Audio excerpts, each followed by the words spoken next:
Abatel, JMT Iluminación Artística, Visión Martínez y Anticimex, especialistas en control de plagas, patrocinan este programa.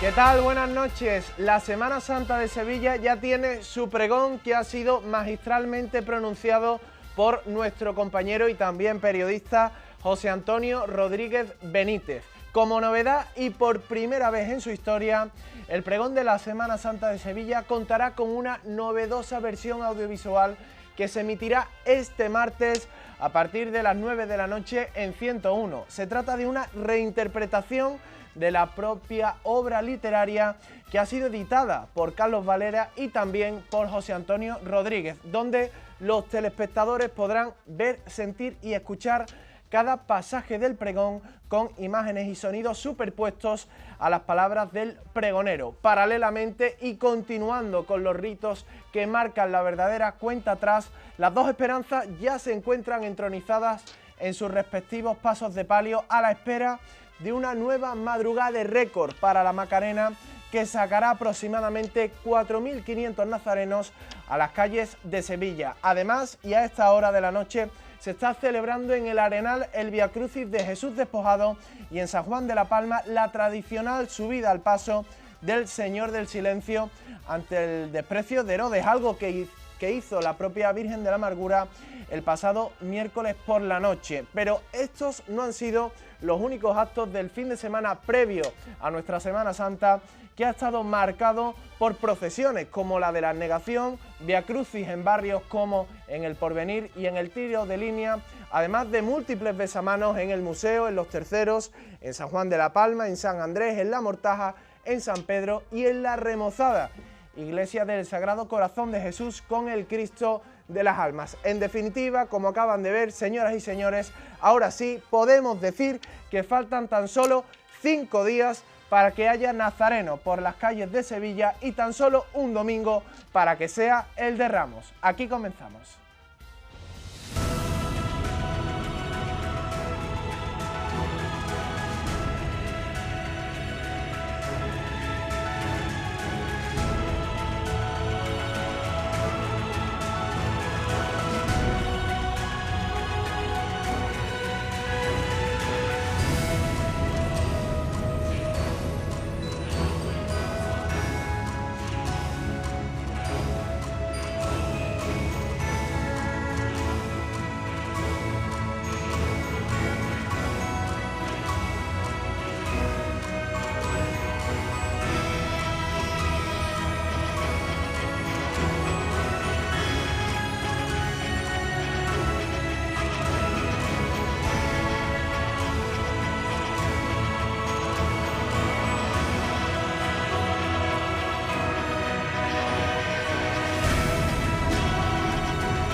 Bien, pues aquí comenzamos el último domingo antes que sea el de Ramos. Aquí concluimos este particular camino al cielo que hemos hecho por cuarto año consecutivo para prepararte de cara a la celebración de nuestra Semana Santa, la de Sevilla. Este camino al cielo se iniciaba justamente después de la cabalgata de Reyes Magos, con una primera parte muy bien diferenciada, donde en primer lugar hicimos nada más y nada menos que 6 capítulos de imágenes anónimas, con un total de más de 18 imágenes analizadas. Posteriormente hicimos programas monográficos sobre escultores, concretamente sobre los Ocampos, Andrés y Francisco, sobre Juan de Mesa y Juan Martínez Montañés, con 2 programas incluidos, y por último el de la familia Roldán. Y no conformes ni contentos con eso, hemos sorprendido a la audiencia con una serie que nos hemos sacado de la manga, como es la de la Pasión de Cristo según la Semana Santa y Sevilla. Hoy le damos la bienvenida al cuarto y último episodio por el momento de esta serie de la Pasión, donde en el primero, recuerden, tratamos el prendimiento de Cristo, concretamente desde Montesión hasta la Milagrosa. En el segundo hablamos de los juicios de Cristo, desde San Gonzalo hasta el propio de Herodes con la amargura. En el tercero retomamos desde la presentación al pueblo hasta el camino al Calvario, y hoy llegaremos desde que Jesucristo llega al monte Gólgota hasta que es crucificado, termina falleciendo, y también, si da tiempo, el traslado al sepulcro. Estos son los 4 programas y la programación completa, cultural, teológica, histórica, artística y patrimonial que hemos hecho este año por 4ª temporada de forma consecutiva. Ahora bien, tengo que darte 2 buenas noticias, y es que este no va a ser el último episodio de la Pasión de Cristo. Una vez pase la Semana Santa y los posteriores análisis sobre lo que suceda en la Semana Mayor, vamos a regalarte un bonus track, es decir, un 5º episodio sobre las dudas de la Pasión. Con lo cual, desde ya puedes escribirnos a nuestras redes sociales, @alcielo101, para trasladarnos vuestras dudas, sugerencias sobre la Pasión de Cristo y lo que aquí se ha comentado o directamente no hemos podido analizar. Por tanto, ya pueden hacerlo en Twitter y en Instagram, @alcielo101. Ahí pueden enviarnos todas vuestras consultas sobre esta serie. Ese será el 5º capítulo. Bien, pues habrá un 6º que tratará sobre la resurrección de Cristo. Esta será una reinterpretación del programa que ya hicimos hace 2 años, cuando también hicimos una serie, emitimos una serie de capítulos sobre la vida de Cristo que concluía con esa resurrección. Pues aquí se va a tratar dentro de la Pasión, pero con otro formato y otro estilo. Con lo cual, a priori, este es el último programa antes de la Semana Santa, pero a partir de feria habrá 2 más, un bonus track con las dudas y otro de la resurrección. Y ahora sí, presento ya y de forma nostálgica a Jesús Romanov, porque es la penúltima vez que lo saludo antes de que sea Semana Santa y lo haga en directo en nuestras retransmisiones, pero es el último domingo que le doy la bienvenida a este cielo tan particular. Bueno, más que de forma nostálgica, con mucha alegría, puesto que ya llega la Semana Santa, aunque se empeñen en convertirla en una carrera de obstáculos, con tanta cantidad de vallas, de megáfonos, de prohibiciones, de la policía montada del Canadá, que es lo que nos falta por aquí. Ya la han creado. Sí, ya la han creado, o sea que puede que sea una Semana Santa un poquito insoportable en las calles. Así que yo lo venía hablando con José María, yo empiezo a tener nostalgia de la Semana Santa de los 90, donde todo era bastante más natural, donde no pasaba absolutamente nada, y por supuesto lo que no se puede hacer, como se está haciendo, es aterrorizar a la gente para que no salga a la calle. Es que yo veo que está pasando como en la Magna, ¿no? Que es que se está aterrorizando a la gente, y eso tampoco contribuye a que salgan las cosas bien. Bueno, pues después de Semana Santa haremos los análisis pertinentes de esta edición, la del año 2026. Presento también a José María Escudero. ¿Qué tal? Hoy vienes en calidad de médico, ¿verdad? Vengo en calidad de médico, sí, no de historiador del arte. ¿Qué vas a analizar concretamente? Vamos a analizar el relato médico, ¿no? El relato médico de la Pasión y algunos datos novedosos de cómo se realizó la crucifixión y todo eso, ¿vale? Yo he manejado mucha bibliografía anglosajona, que habitualmente no se utiliza por estos lares, y entonces vamos a contrastar Bien. simplemente visiones a lo mejor un poquito distintas. Saludo una vez más y por cuarta vez consecutiva a mi compañera y amiga, a ver si lo pronuncio bien, Aurora López Güeto. Hoy perfecto, Curro. Fantástico. Sí, Bien, ¿no? ¿Qué tal? Bienvenida. Pues nada, muy contenta, hasta aquí hemos llegado, con mucho esfuerzo, porque son muchos misterios, mucho contenido y queremos decir tantas cosas que a veces es verdad que vamos un poquito rápido. Pero habrá ese bonus track para retomar las dudas y con mucha ilusión, como dice Jesús, porque ahora ya está aquí esto de verdad. Ahora sí. Pues sí. Y además ahora yo creo que lo vamos a entender todavía mejor con todos los datos que estos compañeros llevan regalándote desde hace prácticamente un mes y algo más. Bien, me queda un invitado por saludar, pero antes, brevemente te digo el calendario de la semana que viene, de la semana de Pasión. Me trabo ya, es que me trabo, Jesús, de lo nerviosos que estamos, porque el calendario de la Semana de Pasión en esta casa va a ser bastante completo. Importante, comenzamos el martes 24 de marzo, a partir de las 9 de la noche, con la versión especial e inédita del pregón de la Semana Santa según José Antonio Rodríguez. Va a incluir música, imágenes y vídeos espectaculares y exclusivos que acompañarán al relato de José Antonio. Eso va a ser el martes 24 a las 9. Bien, miércoles 25, un nuevo programa de Al Cielo, con un invitado sorpresa, un invitado especial y anónimo que no se revelará hasta que comience el programa.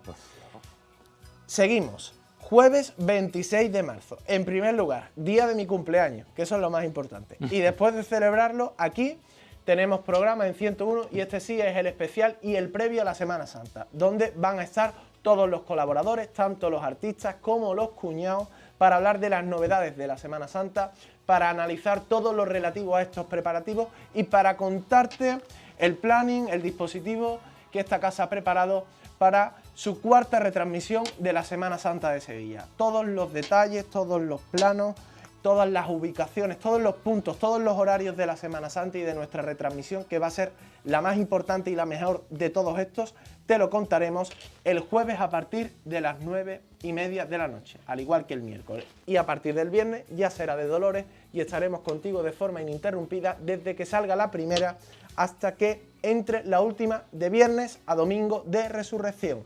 Y ahora sí, saludo a Antonio Puente Mayor, ¿qué tal? Buenas noches. Muy buenas noches, Curro. Muy contento de estar aquí. Muy contento. Te veo hoy especialmente sonriente, ¿no? Sí, porque he estado soñando contigo. Fíjate qué curioso.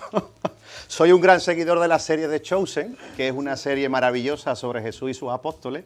Y hay un personaje muy importante de la quinta temporada que me recuerda directamente a ti. Es nada más y nada menos que Poncio Pilato. Fijaros, Curro. yo creo que es impresionante el parecido, es más allá de un parecido razonable. Oye, ¿no? total, y además a mí es que Poncio Pilato me encanta. Ya sabéis que me escapaba cuando era monaguillo de los Javieres a ver a San Benito en la casa de mis abuelos. Así que para mí siempre he tenido especial predilección. Qué por la joven han figura puesto de a San Benito. Pilato, ¿no? En The Chosen. Es más joven de lo que siempre nos hemos imaginado, pero bueno, el actor tiene 38 años. Lo que pasa es que es verdad que los soldados eméritos se licenciaban con 35 años en el mundo romano. Siempre imaginamos a Poncio Pilato un hombre sin pelo, un hombre mayor, pero no os creáis, podía tener 30 y tantos. Bueno, pues me alegro por partida doble. En primer lugar, porque sueñes conmigo, mientras no sean sueños húmedos. Son siempre relacionados con lo que nos toca. Y en segundo, pues este parecido. Además, venimos ya de ediciones anteriores, ¿no? Jesús, tú me has comparado con el Puma y con quién más, con Víctor Sandoval era. No, con ¿Cadaval? Víctor Cámara. Víctor Cámara. Bien, bien, pues esta sería la tercera entrega de Parecidos Razonables con Curro. Que por cierto, me dicen que os preguntan por mí, ¿no? Eso cómo es. Nos preguntan bastante. ¿Pero Nos quiénes? ¿Quiénes os Bueno, preguntan? pues la gente por la calle, gente que nos conoce, gente que no nos conoce, nos está conociendo gracias al programa. Sí. Y nos preguntan pues aspectos de tu vida y vamos a hacer un Aspectos evangelio apócrifo, claro, en torno a ti, ¿no? Exacto. Pero ¿me puedes especificar qué preguntan? Por ejemplo, nos preguntan cómo eres de alto, si eres en las distancias cortas eres tan simpático como te ve en la tele, por tu novia, que hay mucho misterio con tu novia. Hay misterio, hay misterio con... misterio, sí, ¿Y sí. qué dicen? ¿Qué dicen? Bueno, pues quieren saber sobre evidentemente, eres un personaje admirado y la Hombre, gente claro, quiere o sea, a la conocer gente le sobre ti. gusta. Bien, bien, bien, bien. Jesús Romano, ¿qué Dígame. podemos decir de mi novia? Hoy, que es muy Macarena, es lo mejor que se puede decir de alguien. Fíjate, A partir de ahí, todo es bueno. Bueno, pues nada, que por cierto, todo aquel que quiso conocerme a mí y sobre todo a la estrella de este programa, que es Jesús Romanov, y ya el ves resto tú. de mis compañeros, pudieron hacerlo ayer, sábado 21 de marzo, en el Corte Inglés del Duque, donde repartimos más de 5.000 ejemplares sobre nuestro programa de manos de la Semana Santa de Sevilla del año 2026. Así que allí pasamos grandes ratos con muchos amigos, compañeros, seguidores de este programa que quisieron conocernos un poquito más de cerca. Y prometo que estamos estudiando lo de hacer este programa con público que tanto me ha pedido Romanov. Así que bueno, vosotros ya la conoceréis algún día. Además, yo es una cosa que tengo un montón de ganas de hacer porque hay mucha gente que le gustaría, venir aquí, ¿no? Siempre que no acabemos como en el semáforo. Lo que pasa es que tú no sabes lo que es el semáforo, pero los que tienen cierta edad sí, además todos se están riendo porque saben, el semáforo era un programa que era de Chicho Ibáñez Serrador, me parece, ¿no? Que salía Cañita Brava y entonces pues iba la gente, hacía algún tipo de actuación y si te gustaba aplaudías, si no te gustaba te pitaban, te tiraban tomate, era una cosa divertidísima. Claro, ¿cómo sería aplicado al mundo de las cofradías? Ay, pues yo no quiero ni saberlo. Vecina, cierra la boca, como diría Juanita. Venga, vámonos, pues comenzamos ya con este cuarto capítulo de la Pasión de Cristo. Antonio Puente Mayor, ¿de dónde venimos y hacia dónde vamos? Estamos de camino al Gólgota, al Calvario, con la Hermandad de la Esperanza de Triana y terminamos con la imagen de Jesús despojado, ¿no? Con esa escena en la cual a Cristo se le quitan las vestiduras, en una escena muy interesante, muy plástica, la cual bueno, pues nos remite, por supuesto, no solo a los evangelios, sino también al Antiguo Testamento, cuando se conectan esas profecías de que la túnica de Jesús, en general sus pertenencias, se iban a sortear entre los soldados romanos. Bien. Hay, Sí. a propósito de lo que está diciendo Antonio, estos momentos de la pasión, donde viene mejor recogido en cuanto a la profecía, es en el Salmo 22. El Salmo 22, que empieza diciendo, Dios mío, ¿por qué me has abandonado?, es asombroso porque se reproduce, ¿no?, o más bien se profetiza todo lo que le va a pasar a Jesús, ¿no? E incluso una de las cosas que ocurre, lógicamente, es que se habla del cómo se sortea la túnica. Después desglosaremos un poquito más porque este salmo, incluso otras partes del Antiguo Testamento e incluso del Nuevo, van a estar presentes en estos últimos momentos de la Pasión de Cristo. Antes de analizar y desarrollar esta escena, la ficha técnica, Antonio, día, hora y lugar.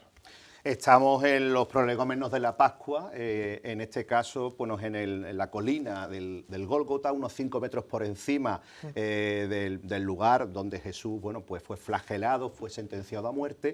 Y es una escena muy particular porque tiene lugar en torno a las 9 de la mañana, o al menos eso nos dicen los evangelios, que es cuando se crucifica a Jesús, son los instantes previos y sería un momento en el cual la cuaternia, esos 4 personajes romanos, ahora analizaremos un poco las indumentarias, son los encargados de ejecutar esa sentencia de muerte. Sobre el monte Gólgota, ¿qué podemos decir? Significado y también sinónimo con el monte Calvario.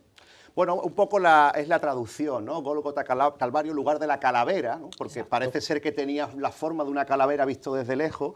Era un lugar situado a las afueras de la ciudad vieja de Jerusalén, fuera de la muralla en este caso. Parece ser que era una cantera, y que, bueno, pues de roca, en la cual además a pocos 200 metros se encontraban incluso lugares para enterrar. De hecho tenemos la propia tumba sin utilizar de José de Arimatea que se va a ocupar con el cuerpo de Jesús. Incluso creo recordar que debajo, los que hayáis ido a la iglesia del Santo Sepulcro lo sabréis, los que no pues lo cuento, se puede bajar y hay una serie de capillas y si mal no recuerdo se sabe que aquello era una cantera. Yo tuve la suerte, Jesús, de poder entrar en la tumba de José de Arimatea, que así es como se llama. Hay una capilla y hay un hueco, bueno, pues está detrás de lo que sería el edículo, en uno de los laterales, y se puede, digamos, a gatas entrar y ver cómo sería un enterramiento propio del siglo I. Bien. Hombre, en ese sentido, evangélicos y algunas otras confesiones protestantes tienen allí una tumba que se descubrió en 1870, que es del siglo I de Cristo, que está intocada, no ocurre como la tumba del Santo Sepulcro. Sí. Esa se llama la tumba del jardín porque delante hay un jardín muy grande. También se le llama la tumba de Gordon porque el gobernador militar inglés de aquella época era Gordon.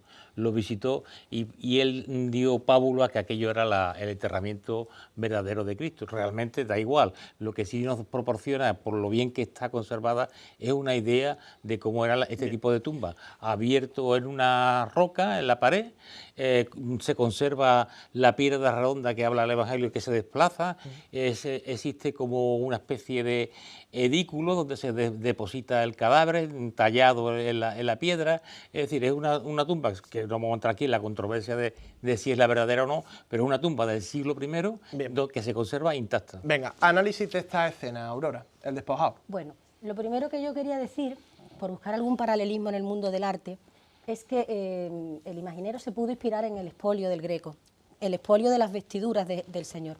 También decir que en este momento aquí volvemos a ver a una serie de figuras que cumplen con una tarea muy macabra, que es casi profesional para ellos, que de nuevo no parecen romanos, pero lo son. Claro. Eso lo hablamos muchas veces. Sí es cierto que hay un romano o dos, pero el resto de las personas también trabajan para Poncio Pilato y son los encargados, es lo que llamábamos la cuaternia, que son esas 4 personas, esos 4 hombres encargados de la crucifixión. Después también tenemos el detalle del cáliz, el cáliz que se le ofrece. Este cáliz no lo podemos confundir, o esta bebida, con la que se le va a ofrecer luego a Jesús cuando está crucificado, ese vinagre del que se habla. Estos son 2 momentos distintos. Camino del Calvario, y aquí es posible que se le ofrezca esta bebida, que es una bebida, bueno, pues cuartelera, un vino así de baja calidad, aromatizado, también para aliviar un poco el sufrimiento. O sea, que aunque sea un momento muy duro, este ofrecimiento puede tener algún rasgo de socorrer a las personas condenadas. Y en cuanto a la túnica de la que se ha despojado a Jesús, pues si usamos la palabra técnica, se habla de la túnica inconsútil.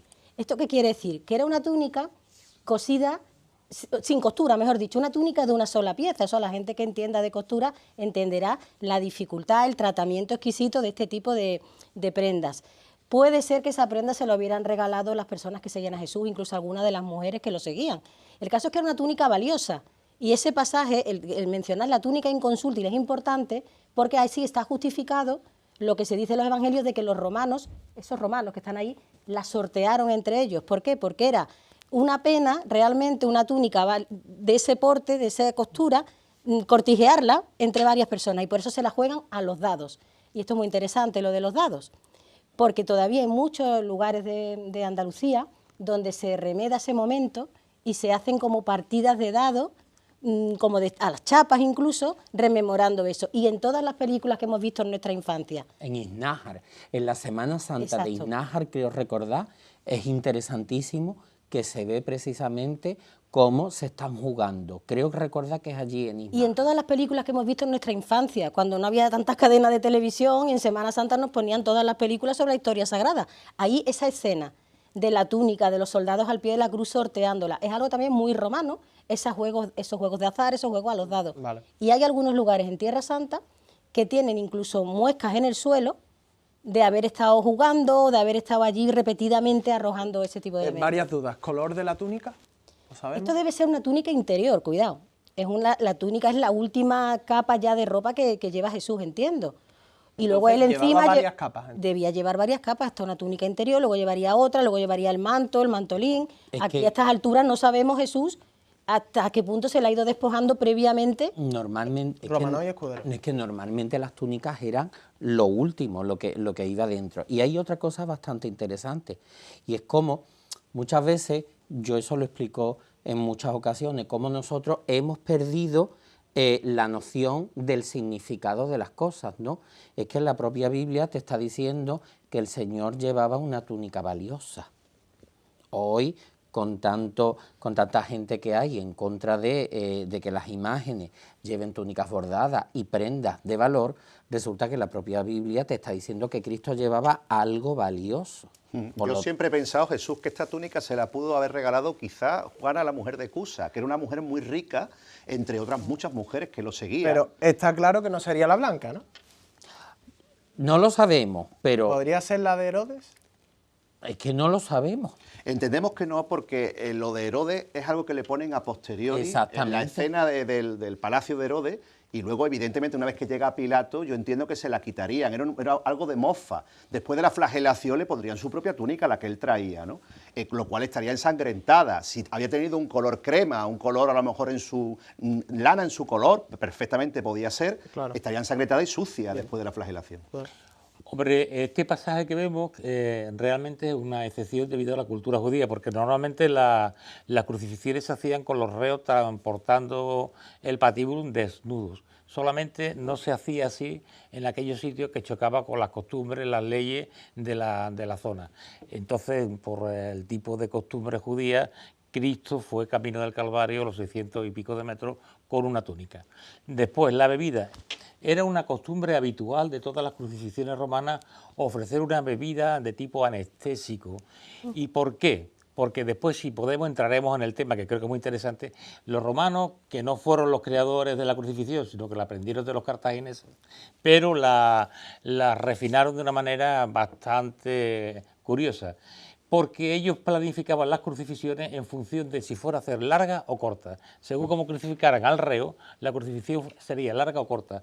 Este líquido, este brebaje, se daba para aturdir al reo y que pudiera aguantar una crucifixión larga, ¿vale? Entonces ese es el porqué histórico de que se le da la bebida. Esta es la posca, ¿no? La famosa posca, ¿verdad? Bueno, no tenemos muy claro si esta es la posca o más bien es, como ha comentado antes Aurora, seguramente un vino mezclado con mirra, algo que comentábamos en el anterior programa, que las hijas de Jerusalén podrían haberle ofrecido, una hermandad, una cofradía de misericordia. Eran mujeres que se acercaban a los reos y para que no sufrieran tanto los dolores... Una anestesia, ¿no? Una anestesia, como ha comentado Escudero, efectivamente. Bien. Una anestesia. Vamos a ver, yo recuerdo cuando hicimos un programa sobre la Pasión con Pablo Borrallo, que él habló de la importancia de las copas. Pero eso es mejor que lo hablemos cuando lleguemos al episodio de la sed. Bien. Porque ahí precisamente es cuando, el otro día en la Hermandad de la Tercera Palabra de Alcalá, nombré yo a Pablo Borrallo, Pablo, un beso para ti, para tu mujer, y precisamente estuve explicando yo esto que él comentó precisamente aquí en este programa sobre la importancia ceremonial de las copas y de la Pascua. Entonces, cuando lleguemos al momento de la sed, que es cuando se toma la cuarta copa realmente y se dice después el todo está consumado, ahí es cuando debemos completar. ¿Él aquí bebe? No, además se dice que lo rechazó. Al igual que las cigarreras, ¿no? En la flagelación. Lo rechaza. Vale.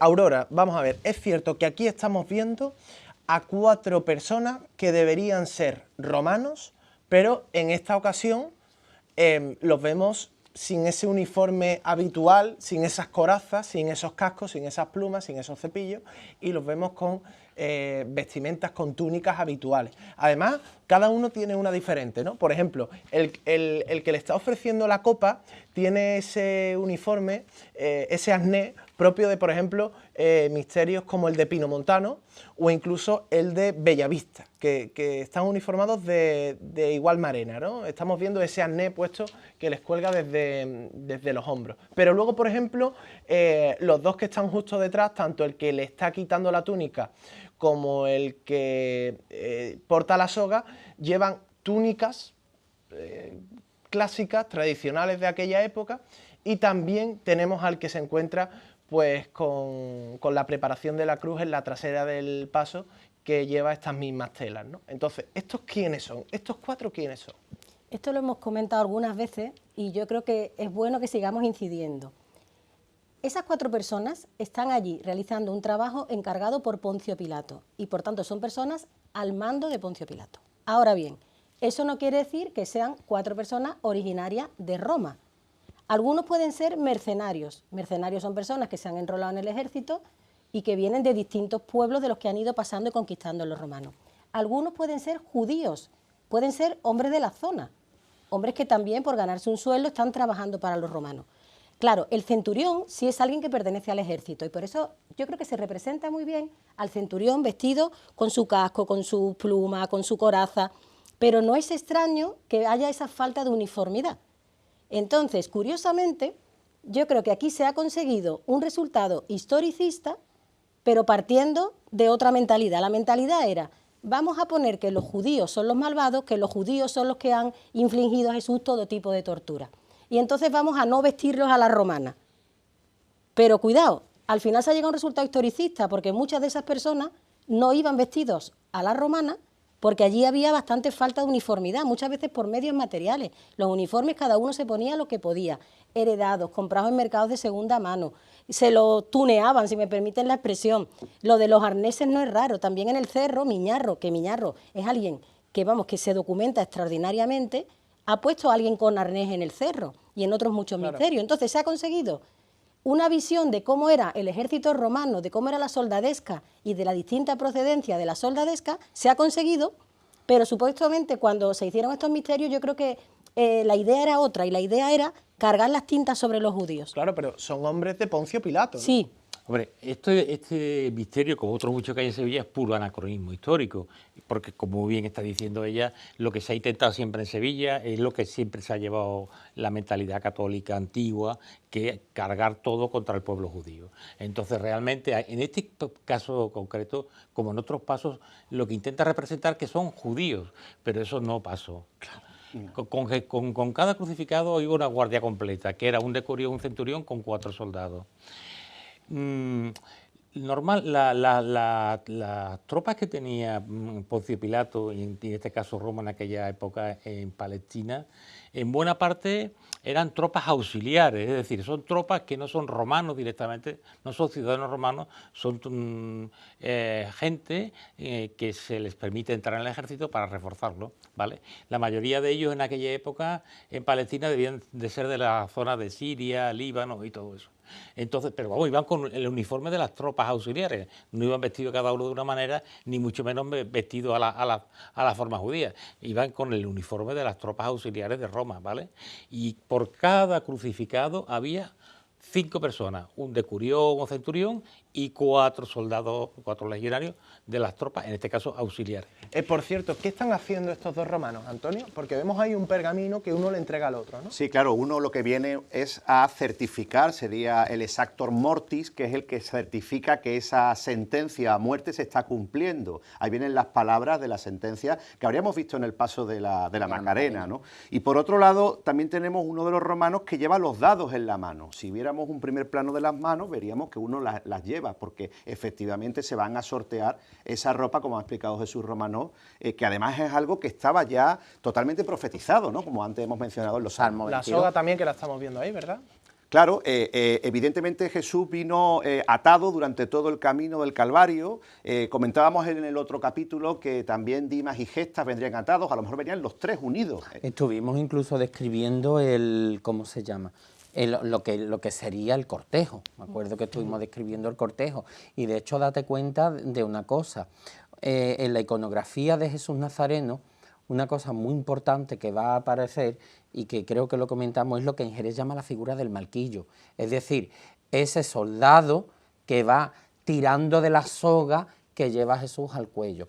De hecho, no sé si lo comenté, hay un icono bizantino muy interesante, a ver si lo subo a mis redes sociales, en el que se ve cómo está cargando con la cruz el cirineo, pero Jesús está preso con los brazos atados atrás y el marquillo le está tirando hacia adelante. Una pregunta, aquí vemos cómo Cristo claramente mira al cielo. ¿Se está dirigiendo al Padre? Evidentemente, vamos a ver, todo esto que con los brazos abiertos, ¿verdad? Todo esto que está pasando en este mismo momento lo tenemos que entender, uno, en la clave de el final de lo que sería la obra de la redención. Es decir, cuando Cristo muere, no debemos de olvidar que esto tiene un valor sacrificial, ¿vale? Cristo muere a la hora en que son degollados los corderos, y por lo tanto, Él se establece como el único y verdadero sacrificio. De hecho, cuando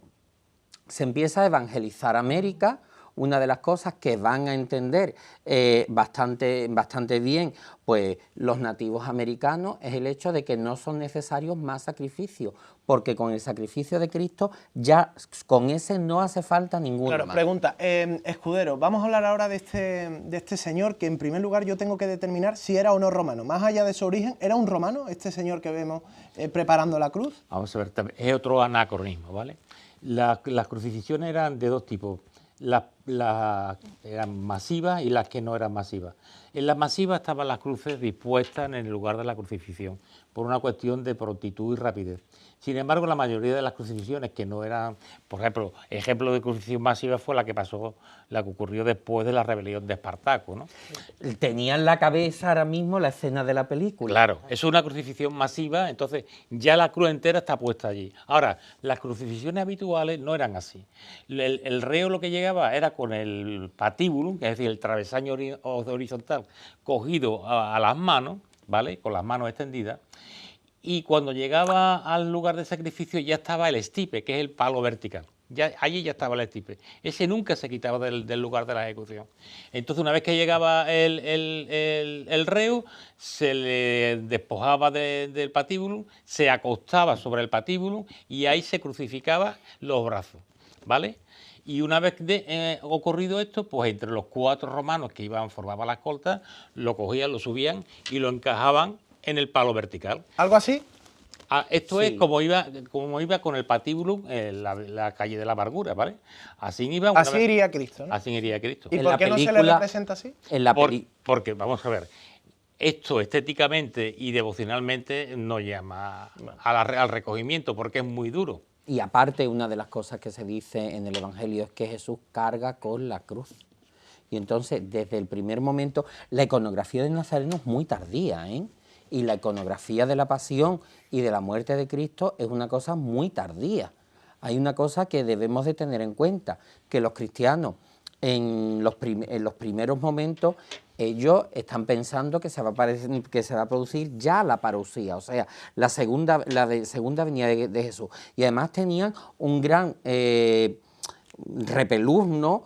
Tenían respeto por presentar lo que era la imagen de Cristo crucificado y de la pasión. De hecho, la imagen más antigua que hay de Cristo llevando la cruz es un sarcófago que se encuentra en el Vaticano, el sarcófago de la pasión. Y Cristo aparece como un chico, además victorioso, y lleva una cruz muy pequeña, y la lleva como el silencio, ¿no?, hacia atrás. ¿Por qué?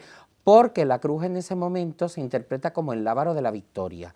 No olvidemos el valor simbólico de las cosas, que yo insisto mucho en esto, que aquí no estamos haciendo una reconstrucción de los hechos como sea de lo que pasó hace 2000 años, sino del modo histórico, sino que esto también tiene una carga simbólica y catequética enorme. Bien. Hombre, Jesús, es que, espera, esto tiene, como tú me has dicho, 2 lecturas. Una la Exacto. simbólica, religiosa, piadosa, etcétera, y otra es la realidad. Claro. Yo voy a contar aquí lo más aproximado a la realidad que yo sé. Sí, hombre, claro. Pero no me voy a acercar a la parte Para eso catequética. ya- Para eso ya estás estoy tú. claro. Totalmente. Pasamos ya a otra escena, la del misterio del Señor de las Penas. Aquí vemos, vamos a ver, aquí también hay confusión. Vemos a un romano y vemos a 2 señores que popularmente se le conoce como sayones, que entiendo están preparando la cruz, pero no van uniformados como romanos, cuando se habla que aquí solo podía estar la cuaternia. ¿Qué podemos decir de este misterio? Lo mismo de antes, Curro, que son hombres de Poncio Pilato, que se les ha representado por cargar las Es que tintas parecen en el judíos, pueblo ¿no? judío como judío, con una intención de cargar a los judíos con la muerte de Jesús, Claro. pero que tampoco había tantísima uniformidad en esas tropas auxiliares y que no pasa nada si vemos a estas personas que no van vestidas todas iguales. Yo de este misterio, hay varias cosas. Antes hemos hablado del Monte Calvario, del Gólgota. Decimos el monte, pero realmente eso no es muy correcto. Es muy chico. Es muy pequeño y parece ser que la altura no sobrepasaría incluso los 5 metros. Incluso allí habría unas canteras y en esas canteras habría lo que hemos dicho, unas zanjas donde se habían excavado unos sepulcros. Hay una cosa curiosa, una duda. ¿Realmente allí se ejecutaba tanto a la gente? Porque si José de Arimatea, que es un hombre rico y un hombre poderoso, que puede comprarse un sepulcro donde él quiera, ¿por qué va a comprar un sepulcro en un sitio tan macabro y tan dedicado a la barbarie de los romanos? Entonces, esta crucifixión pudo tener lugar allí, pero no quiere decir que aquello fuera un sitio tampoco el más habitual, porque no era un sitio especialmente alto. Pero sí, la cruz debió tener unas dimensiones lo suficientemente llamativas para cumplir con esa función ejemplarizante, que la gente que estaba allí viera a una distancia razonable lo que pasaba a la gente que iba contra la autoridad romana. ¿Aquí qué vemos? Aquí vemos al Señor con las manos unidas, mirando al cielo. Claro, la obra de José de Arce también la tenemos que contextualizar. Este es un autor flamenco. Esta iconografía es muy propia de los países flamencos y no olvidemos también que en España entonces están reinando los Austrias. Entonces esta iconografía del señor orante mirando al cielo justo antes de la crucifixión realmente es algo que en Europa es algo que se está implantando y por eso dicen incluso que en muchos hospitales era una iconografía que se repetía mucho cuando la encargaban los hospitales, pues para hablar de ese sufrimiento, de esas personas enfermas, de esas personas que en ese último momento pues cruzaban las manos y rezaban hacia el cielo. Es una iconografía, como bien ha dicho Aurora, muy de Centro Europa, ¿no? A mí me recuerda evidentemente pues, a la imagen de la gran pasión de Alberto Durero. Él crea un concepto llamado melancolía, que es Exacto. el señor pensativo, el señor que está triste, que existía la teoría de los humores entonces, de la melancolía en las personas, y eso va conectado además con la mitología. Es curioso porque los romanos eran, como todos sabemos, unos grandes supersticiosos, ¿no? Le encantaban recibir dioses de todos los panteones. Saturno destrona a su padre, mata a su propio padre, que es el dios Urano, y posteriormente mata a sus propios hijos para que no hagan con él lo mismo que hizo con sus padres. Este Saturno lo recoge en esa tradición Alberto Durero, después de la melancolía que siente Saturno, lo convierte en este personaje que a su vez después va a ser Jesús en esa peña, en ese grabado que ilustra la obra, la gran obra titulada La Gran Pasión. Debemos de tener en cuenta que el antecedente de este Cristo es la humildad y paciencia de la Hermandad de la Cena. El de la humildad y paciencia de la Hermandad de la Cena es el que realmente reproduce muy bien el grabado de Durero, de la Pasión. Es decir, es que lo reproduce de un modo exacto. Y debemos de tener en cuenta también, porque esto, en ese ambiente centroeuropeo de la Baja Edad Media, en el que está Tomás de Kempis, en el que se nace lo que es la devotio moderna, que es de donde viene nuestra religiosidad actual, ese contemplar la humildad de Cristo, pues es cuando ya después Durero pues va a desarrollar eso. A continuación, fíjate cómo vamos a tener precisamente esa imagen que cambia algo de la iconografía. Es decir, en ese cambiar la iconografía lo que está pasando es que él ya no aparece como se le llama en Italia, el Cristo pensieroso, ¿no? Sino que aparece orante y mirando al cielo. Ojo, y termino con eso. Hay una serie de iconografías de Cristo orante que no tenemos en la Semana Santa de Sevilla, pero que son de los más habituales. Por ejemplo, Pedro Roldán crea el magnífico Cristo del Perdón para la Semana Santa de Medina Sidonia, que es un Cristo realmente con todos los estigmas de la pasión, pero que también está orante sobre la cruz. Está también el Cristo del Perdón, esa imagen del varón de dolor que hemos aportado, es decir, de esto podríamos hablar mucho. Preguntas cortas. Aquí vemos varios elementos, incluso pasionistas. Vemos la túnica, vemos los dados y vemos también a Cristo de nuevo con la soga que se le ha quitado en el despojado, ¿no? Brevemente, todos estos elementos que aparecen escondidos en este misterio. Sí, tú lo has mencionado, también habría que mencionar el cíngulo, porque se suele representar siempre la túnica, pero es que él también llevaba un cinto. Las representaciones siempre se la ponemos dorado, evidentemente con unas borlas, enjollado, pero sería un cinto probablemente de cuero, era parte de la indumentaria. Eso también formó parte del sorteo, por cierto. En los romanos se repartieron todas las ropas. En este caso, la túnica, en lugar de partirla, pues la sortearon. Así que están todos los elementos pasionarios por un lado. El cáliz también. El cáliz también. A veces la hermandad decide que la corona de espinas esté en el Monte de Claveles. Algún año lo hemos visto junto a las flores, cerca de esos elementos pasionarios que hemos mencionado. Otros años, como el que tenemos en la imagen, la lleva colocada junto a esa soga al cuello. E incluso antiguamente hay fotografías del Cristo con la corona de espinas puesta. Otra pregunta. Hemos visto cómo esta hermandad recientemente ha recuperado la soga que porta esta imagen. Sí. ¿El Cristo la llevaba o no la llevaba? Hemos comentado que en el Camino del Calvario, Curro, seguramente fueron atados todo el tiempo los reos. Esto era así. Claro, pero entiendo que para despojarle de su túnica se la han tenido que quitar. ¿Por qué se la volverían a poner? O no, es que realmente, vamos a ver, estos son elementos iconográficos que te hacen ver que Cristo está preso. Bien. Y que además otra de las cosas en las que te insisten es en el drama y la crueldad de lo que está ocurriendo. Bien, por último, antes de pasar a la exaltación, y no lo hemos comentado, aquí están preparando también la cruz como en el caso del despojado. ¿Cómo se prepara, cómo se elabora esa crucifixión? Bueno, pues vamos a ver, yo antes lo he intentado decir un poquito rápido. Cuando llegan ya hay allí varios postes verticales puestos en el terreno, que eso es lo que se llama el stipes, ¿vale? Entonces el reo va con el travesaño horizontal sobre la espalda y los brazos. Una vez que llegan, lo que hacen es tumbarlo. A Cristo hubo un paso previo que fue quitarle el leño, quitarle la ropa y después tumbarlo. Eso es muy rápido. A empujones, como se ve hasta en las películas, lo tumban. Una vez tumbado, se le clava o se le amarra. ¿Por qué se clava o se amarra? Normalmente en las ejecuciones que eran masivas se amarraba por ganar tiempo, porque el enclavado tarda más tiempo, ¿vale? Y una vez hecho eso, entre los 4 soldados, cada uno de una parte, levantan al reo con el travesaño horizontal. Ese travesaño horizontal en el centro tiene un agujero y entre los 4 lo suben, que es fácil hacerlo, y lo dejan caer en el travesaño vertical, que es el stick. Luego este paso sigue siendo también un anacronismo desde el punto de vista histórico, ¿vale? ¿Cuál, la estrella o este ya de la exaltación? No, la estrella. Bien, pasamos a la exaltación. ¿Qué estamos viendo? Estamos viendo un misterio en el cual se intenta representar el modo en que, como bien ha explicado Escudero, se eleva al Señor. No tenemos certeza de que fuera con cuerdas, pudo ser con horquillas. Él ha explicado muy bien que tenía un travesaño, que era el patíbulum, en este caso ya clavado, con unos clavos de herrero, unos clavos aproximadamente de entre 13 y 18 centímetros, es lo que se calcula, unos clavos de hierro bastante largos, romos, por cierto, para hacer muchísimo más daño, no estaban afilados, eran para desgarrar. Ahora lo explicará el doctor muchísimo mejor, el tema del espacio de desktop, donde se colocaban exactamente los clavos, pero en este caso lo que se está viendo es cómo se va levantando. Pudo ser con horquillas, repito, con unos palos que ayudaran a levantarlo, o pudo ser con cuerdas. En este caso se ha representado así de manera muchísimo más plástica y, por supuesto, también para darle juego a esos personajes, de nuevo, esos sayones que llamamos en Sevilla, pero que en realidad, como dice Aurora, serían más bien romanos.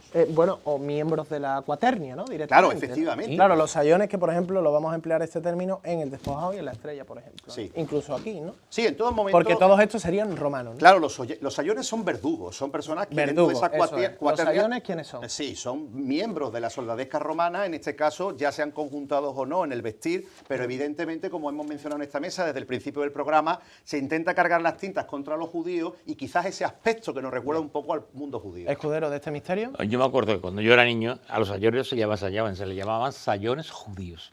Lo de judíos se ha quitado últimamente en la última década. Menos mal, ¿no? Bueno, pero que en mi época serían sayones judías. ¿En tu época salió el trompetero también? No, yo eso no lo conocí. Eso no lo conoció, Aquí... Vamos, soy viejo, pero no tanto. Vamos, tampoco conocía a Nefertiti. Claro, pero es cierto que aquí faltaría esa persona trompetera, ese romano trompetero. Eso fue que se dice que estaba en la cuaternia, incluso en el camino. Eso es irreal. ¿Al Calvario no? Pero vamos a ver, tú date cuenta que ese tipo de soldado, ese tipo de personaje, que también aparece en las pinturas y en la iconografía, de lo que se está haciendo eco es de las ejecuciones que se hacían durante la Edad Media y la Edad Moderna, claro, y obedecen a ese concepto. Es decir, el pueblo identifica perfectamente lo que está viendo, porque lo hace algo suyo y contemporáneo a sí mismo. También Jesús documentaba la influencia del cine, y es muy importante porque el cine a su vez bebe de la ópera y la ópera a su vez bebe, por ejemplo, de los registros arqueológicos, caso del Arco de Tito de Roma. ¿Qué es eso? ¿Qué es eso? Ahí tenemos la sentencia de Pilato, en este caso un texto en latín, que está sacado, bueno, en el Paso de la Macarena está sacado del Evangelio de Mateo, y aquí han hecho de manera breve una adaptación, ¿no? Pues comentaba que en el Arco de Tito de Roma aparece la destrucción del Templo de Jerusalén del año 70. Aparece el robo de la menorá o candelabro de los 7 brazos y aparecen precisamente personajes romanos con una especie de trompas, ¿no? Sí. Eso hizo que autores como Miklós Rocha, compositor de la banda sonora de Ben-Hur, de Quo Vadis, de Rey de Reyes, utilizara trompetas, y eso también influyó en que muchos pasos de Semana Santa introdujeran esas trompas. Y si vemos las fotos antiguas, muchos de esos trompeteros van vestidos más al estilo medieval. Sí. Por lo que acaba de decir Jesús, porque era algo muy propio de esas ejecuciones. Yo quiero hablar una cosilla que engancha un poco el misterio de la estrella también con este. En la Hermandad de la Estrella procesiona el Lignum Crucis, Sí, señor. es decir, una reliquia de la cruz. Nosotros no podríamos hablar de las reliquias de la cruz sin hablar de un personaje histórico que es Helena, o Santa Helena, la madre del emperador Constantino. Es una señora octogenaria que viaja a Tierra Santa a buscar las reliquias y que, según cuentan las leyendas piadosas, pues no solo encuentra las tres cruces, y hay unas leyendas muy bonitas sobre que encuentra las tres cruces en un terreno donde se habían edificado templos paganos, templos a Júpiter con estatuas de Venus. Ella manda allí excavar, por eso Santa Helena es la patrona de la arqueología, y en esas tres cruces que encuentran allí tienen dudas de cuál es la cruz del Señor y cuál es la cruz de los dos ladrones. Pero parece que hay algún tipo de hecho milagroso, son leyendas muy bonitas, pero que hay que contarlas y tal. Y luego, aparte de que Santa Helena encuentre esas reliquias de la cruz, también se dice que encuentra los clavos de la crucifixión, o que incluso hace trasladar a Roma la escalera del Pretorio de Jerusalén, que es la Scala Santa famosa que podemos visitar en Roma, un lugar de devoción que se sube de rodillas y que es un lugar impresionante. Entonces, este tipo de figuras que son históricas como Helena se implican directamente, ya cuando Roma es cristiana, en buscar todo este tipo de reliquias. Por eso, viendo estos misterios con la exaltación de la cruz, creo que tenemos que hacer ese homenaje, y en la misma capilla de la Estrella hay una imagen de Santa Helena, aparte de que procesionan con el Lignum Crucis. Exacto. Decir que este misterio es maravilloso, Hombre. como obra de artística es maravilloso, como obra histórica no lo es, en el sentido de que esto es muy, muy aparatoso, y la crucifixión era poco aparatosa, es tirar a un tipo en el suelo, clavarlo en el travesaño, y entre dos tipos por un lado y otros dos, ponerlo en la cruz, porque la cruz era baja, Tampoco se crucificaban en cruces altas, nada más que cuando había que dar un espectáculo de las crucifixiones masivas, ¿no? Se calcula que aproximadamente el reo quedaba a unos 30 centímetros del suelo en ese tipo de cruces, que normalmente el palo vertical, el stipes, no sobresalía del palo horizontal, del patíbulo. Entonces eran unas cruces en forma de T o de tau, que se llama, ¿no? Y otra cosa muy interesante, antes de meterme en el tema de la herida en el carpo, otra cosa muy interesante es cómo se hace el enclavamiento de los pies, ¿vale? El enclavamiento de los pies se hacía de dos maneras. Uno, a ambos lados del madero se clavaba el calcáneo. Entonces el hueso, o sea, el clavo atravesaba el calcáneo. Con una curiosidad, que entre digamos, la parte del clavo que se recrece, se metía una tabla de madera. ¿Para qué? Para hacer más presa, y que, como después veremos la fisiopatología de la crucifixión, el crucificado pudiera levantarse hacia arriba y tomar aire, ¿vale? La otra manera de crucificarlo era con el subpedáneo, que eso sí es cierto, eso viene en muchas pinturas, y era ponerle los dos pies en el subpedáneo. Esa era la otra variante. También decir que los crucificados solían estar puestos en cuclillas en la cruz, era una situación realmente espeluznante, ¿no? Decir, ¿cómo se ha descubierto lo de la tablilla? Pues se descubrió lo voy a contar porque es muy curioso. En el año 68, en unas excavaciones, se encuentra una tumba del siglo I, donde se encuentra una persona enterrada, que es el único enterrado crucificado que se ha hallado hasta la fecha. Sí, señor. Y ese señor tenía el calcáneo puesto, el clavo, y entre la punta, o sea, entre el extremo gordo del clavo y la y el calcáneo estaba la tablilla, ¿vale?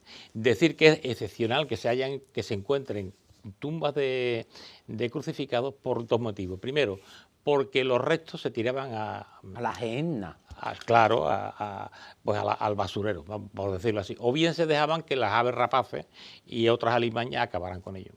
Y por otra parte, hay una cosa muy curiosa, y es que entre los romanos los clavos de los crucificados eran cosas de buen augurio. Entonces la gente se peleaba por los clavos. De esta forma es difícil que se conserven cadáveres de crucificados.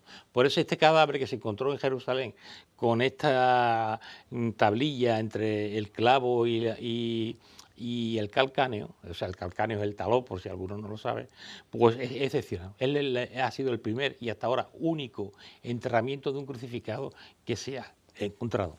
Con respecto a lo de la crucifixión en las manos, pues bueno, no puede ser en las manos porque no hay suficiente masa ni muscular ni tendinosa para aguantar el peso del cuerpo. Se desgarraría y saldría la mano rota, o sea, rota, pero claro. Se hace en el calcáneo, ¿vale? Se hace en el centro, evitando tanto la arteria radial como la arteria cubital, pero sin embargo perforando el nervio mediano. ¿Qué pasa con eso? Que eso da una mano en forma de garra, que la mayoría de los crucificados sevillanos lo hacen maravillosamente. Sí. Todos tienen una garra, eso no es una licencia artística, sino que responde a la más pura realidad médica, ¿no? Porque por el sitio donde se pone el clavo, directamente te llevas por delante el nervio mediano y eso produce una mano en garra. Bien, varias preguntas muy breves. ¿En las crucifixiones como en esta había caballos? Normalmente no, en este caso, por lo menos en la colina Gólgota no cabría un caballo, es un espacio muy reducido, es un espacio elevado. Lo que pasa es que el caballo sí lo portaba el Exactor Mortis, que era el centurión romano. Hemos comentado que pudo ser Quinto Cornelio, según las visiones de las místicas, ese podría ser su nombre. En Sevilla lo hemos llamado Longino, lo hemos llamado de muchas maneras, ¿no? Casio también lo titula alguna mística, pero el hecho de que aparezca un caballo, como digo, podría corresponder al centurión, pero poco más. Esta hermandad siempre ha destacado por llevar más de un caballo, que le aporta ese dinamismo y que además recuerda lo que comentábamos en los anteriores programas, ¿no? Frente al asno, la cémila que porta Jesús en la entrada en Jerusalén, pues la representación del poder romano a través del caballo. Y para desmentir una cosita, en algún momento alguien dijo que esta hermandad había sacado 4 caballos. Eso no es y eso no es cierto. Claro, pero entonces, ¿por qué aparecen? Se dijo porque, yo creo que porque en las cartelas... Digo, ¿por qué aparecen estos? No, hay 2 caballos arriba y en Sí, las ¿y cartelas por qué? hay otros 2 y alguien debió decir 2 más 2, 4 y eso es algo que habría durado. Claro, pero mi pregunta es ¿por nunca. qué han representado caballos en este misterio? Pues yo creo que para representar El el movimiento. poder de Roma, para pues eso, esa superioridad, Sí, bien. ese poder, el centurión que es alguien que manda. José No María y Jesús. yo, en mi opinión, no podía haber caballo porque normalmente los romanos, quienes iban a caballo eran los équites, que era una especie, bueno, de nobleza menor en Roma, ¿no? No eran soldados normales, ¿no? Y en este tipo de ejecuciones lo que iban eran las tropas auxiliares. Además no hacía falta caballo para nada. Bien. Por último, la presencia ya aquí de Dimas y Gestas, ¿verdad, Jesús? Evidentemente Dimas y Gestas tenían que estar ahí puesto que iban a ser crucificados exactamente en el mismo sitio.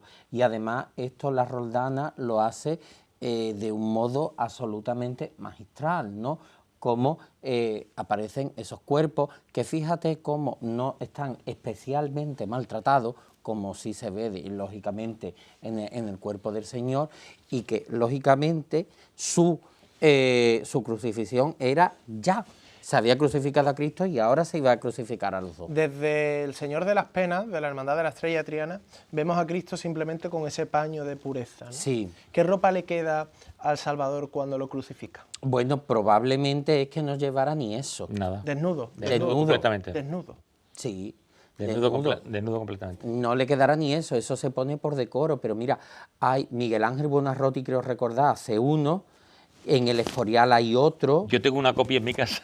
Sí, en el Escorial hay otro que está totalmente desnudo, pero es que no solo era un castigo, digamos, físico, también estaba el hecho de el avergonzarte siendo desnudado delante de todo el mundo. Hay un texto apócrifo Tenemos donde que irnos a publicidad, ¿eh? Ya. un texto apócrifo dice un sobrino de San José, ni siquiera vais a cubrirlo, o sea que puede ser que estuviera desnudo y que en algún momento se decidiera... Escudero, que nos vamos a publicidad. Bueno, esto me gustaría comentarlo un poquito más, pero... Pues después de la pausa, Vale. Aguantas ahí. Venga, pues en tan solo 3 minutos, después de un paseo por nuestros anunciantes, volvemos aquí a 101 al cielo para seguir hablando de la pasión de Cristo. Comenzamos a hablar de las 7 palabras, o mejor dicho, de las 7 frases que Cristo vivo relata en la cruz. Pero eso será después de los consejos de nuestros anunciantes que hacen posible programas como este.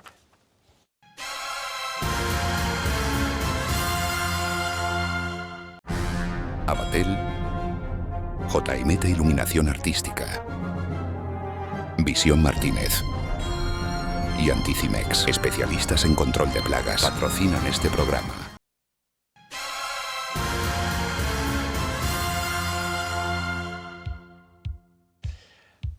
Seguimos en el cielo de 101 en este cuarto episodio sobre la pasión de Cristo. Comenzamos ya a analizar las 7 palabras, que son las 7 frases que diría el Señor en la cruz. La primera, Padre, perdónalos porque no saben lo que hacen, que la podríamos ubicar en la escena de la exaltación, que por cierto son 7 frases que verdaderamente son profecías que se cumplirían y que estarían escritas en el Antiguo Testamento. Comenzamos con esta primera de las 7 que vamos a analizar, de la mano del misterio de la exaltación.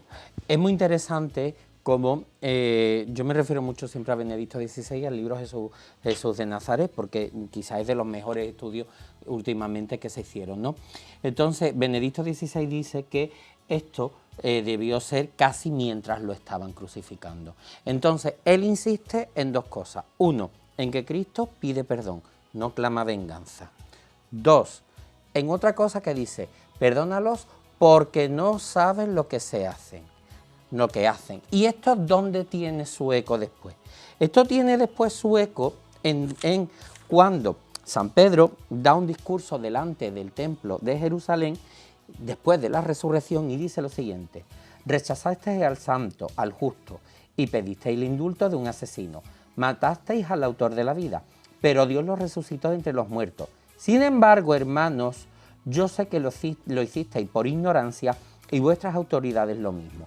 Es decir, es una manera de exculpar y justificar al ser humano.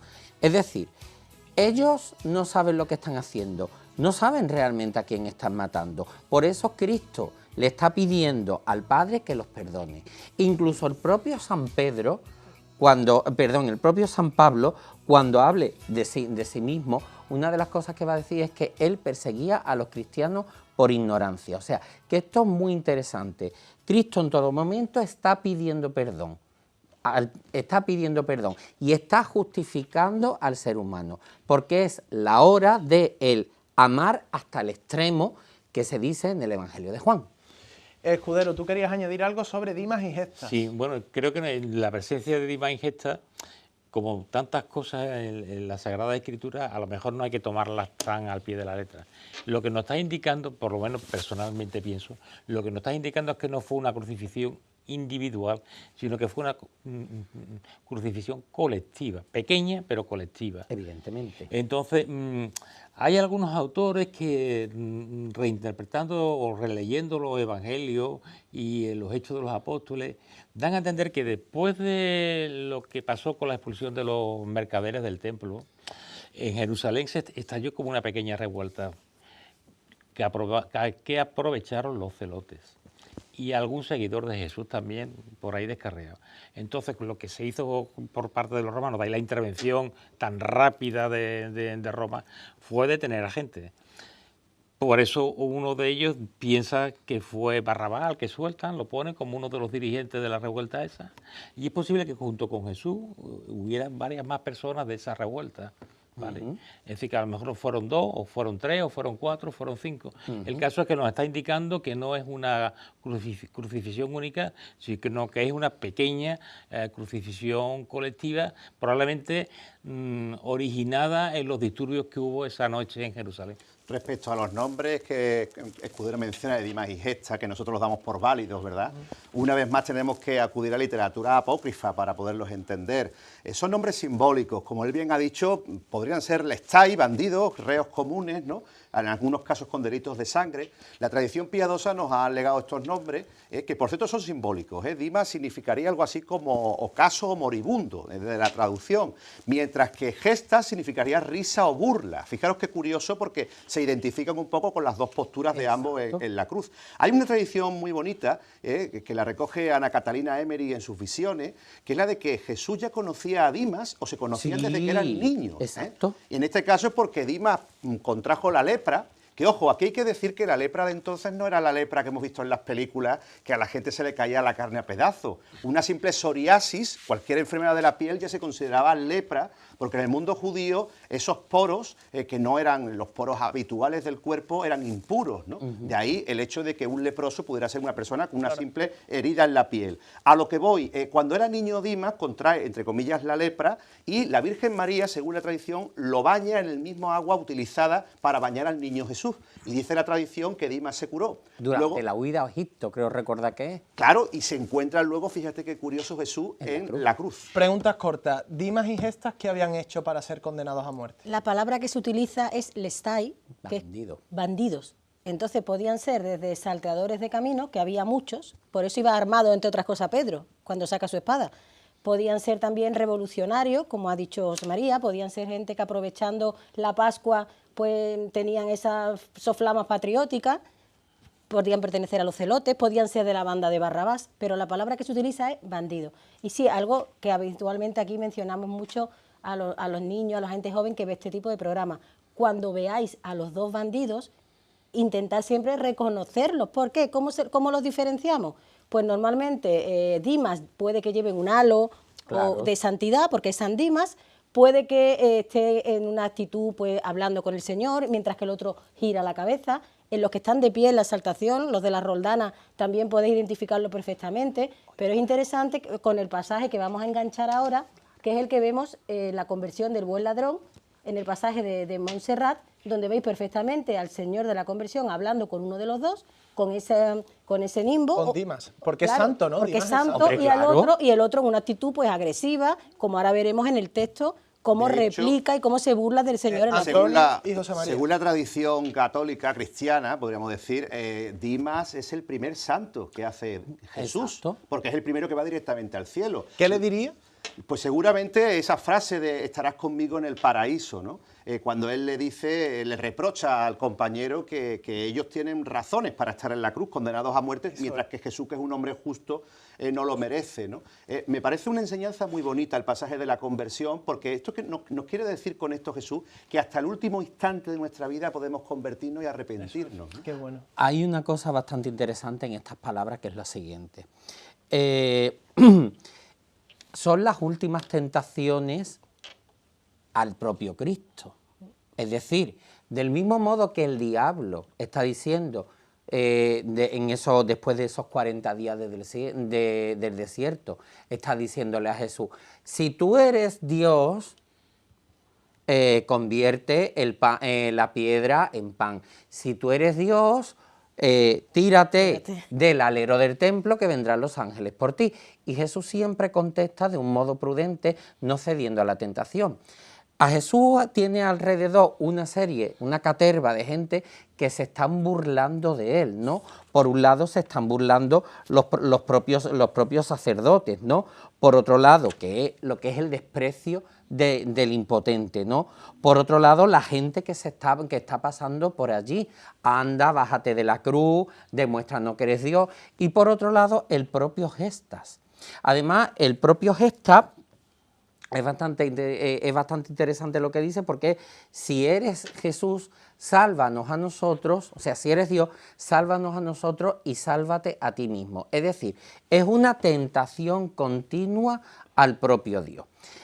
Sin embargo, la postura de Dimas es todo lo contrario, ¿no? Es la del reconocimiento del propio pecado. Es decir, el hombre muchas veces tiende a echarle la culpa y la responsabilidad a otro, y en última instancia... Y más las bandas en Sevilla. Bueno, Perdón. eso lo Y veo más yo las bandas en Sevilla. eso lo veo yo todos los días en el instituto, cuando tú le preguntas a un niño, ¿tú esto por qué lo has hecho si sabía que estaba mal? No, es que fulano fulano no te ha dicho nada. Entonces, nosotros incluso al propio Dios lo culpamos de todo en última instancia y no asumimos lo que es nuestra propia responsabilidad y nuestra propia culpa, ¿no? Ese es Gestas, ¿no? El que quiere responsabilidad de todo a Dios, pero que Dios lo salve también encima.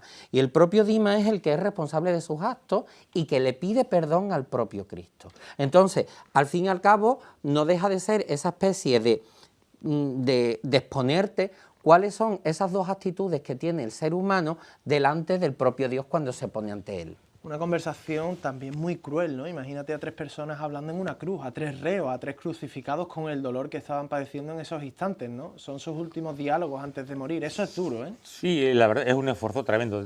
Después, si queréis, entramos un poco en la fisiopatología médica de la crucifixión y cuál es la causa de la muerte en la crucifixión. Yo esto lo veo como un relato simbólico, Claro. donde se encajan las palabras dichas por Jesús, porque lo más importante del Evangelio es la palabra de Cristo, Claro. ¿no? Eso es indudable, más que los propios hechos en sí. Es lo que difieren unos evangelios de otros, pero lo que es importante es el mensaje de Cristo, es la palabra de Cristo. Estas son palabras de verdad de Cristo que se convierten en este momento por un simbolismo. Yo pienso que probablemente fueran más de 2 personas las que hubo ahí crucificadas con él. Yo creo que después de lo que pasó, creo después de lo que he leído, después de la trifulca de los mercaderes en el templo, pues hubo agitación en Jerusalén, ¿vale? Eso preocupa a los romanos y a los judíos. Por último, la presencia de María Magdalena, entiendo, con una especie de copa o cáliz, ¿no? Cuéntame. Bueno, aquí tenemos una representación de la Magdalena con el cáliz, que es bastante habitual.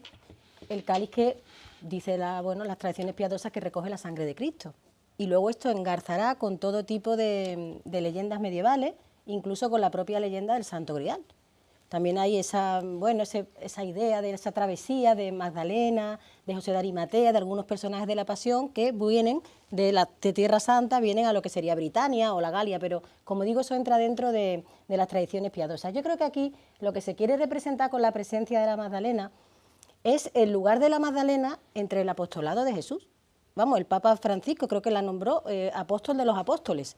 Y a Magdalena, que ha sido un personaje muy maltratado por la historia y muy maltratado a veces también por la propia Iglesia, pues creo que se le va devolviendo poco a poco ese lugar entre los seguidores de Jesús como una persona importante, una persona que además capta muchos de esos mensajes de Jesús directamente, y que aquí al recoger la sangre pues se le está dando ese protagonismo.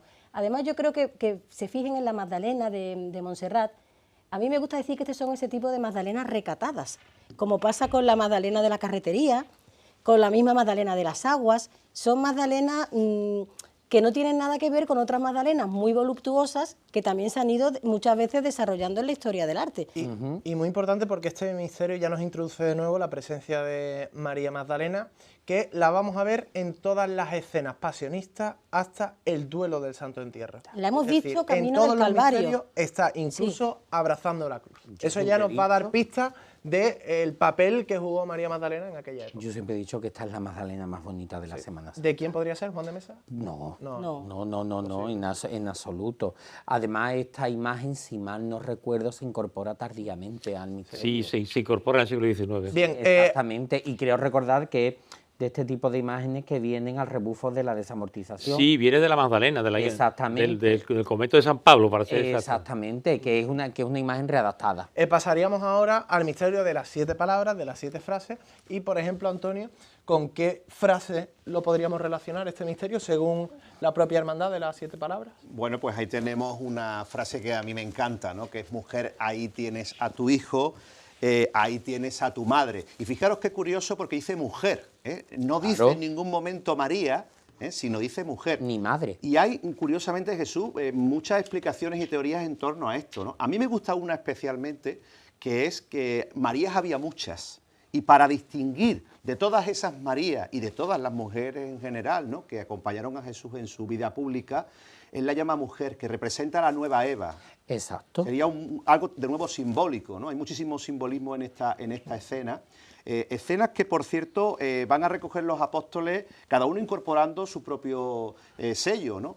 José María Escudero ha mencionado el hecho histórico del paso de la conversión, que podía haber marreos, evidentemente, pero es curioso porque la persona que recoge esa escena, José María, es San Lucas, que en este caso es médico como tú, ¿no? Era el único científico, podríamos decir, que había dentro de los 4 evangelistas. Pero claro, hay que también entender las licencias de la época y de los textos. Aquí vemos, ¿verdad, Aurora, a las Marías, María Magdalena, de Cleofás, Salomé, a la Virgen, a San Juan y a Cristo, ¿no? Sí, y aquí tenemos también un elemento jurídico, porque ese momento en el que Jesús le dice a Juan que se haga cargo de María, realmente Jesús está protegiendo a su madre, porque la viuda es un personaje en todas las sociedades de la antigüedad. También pasaba con los romanos.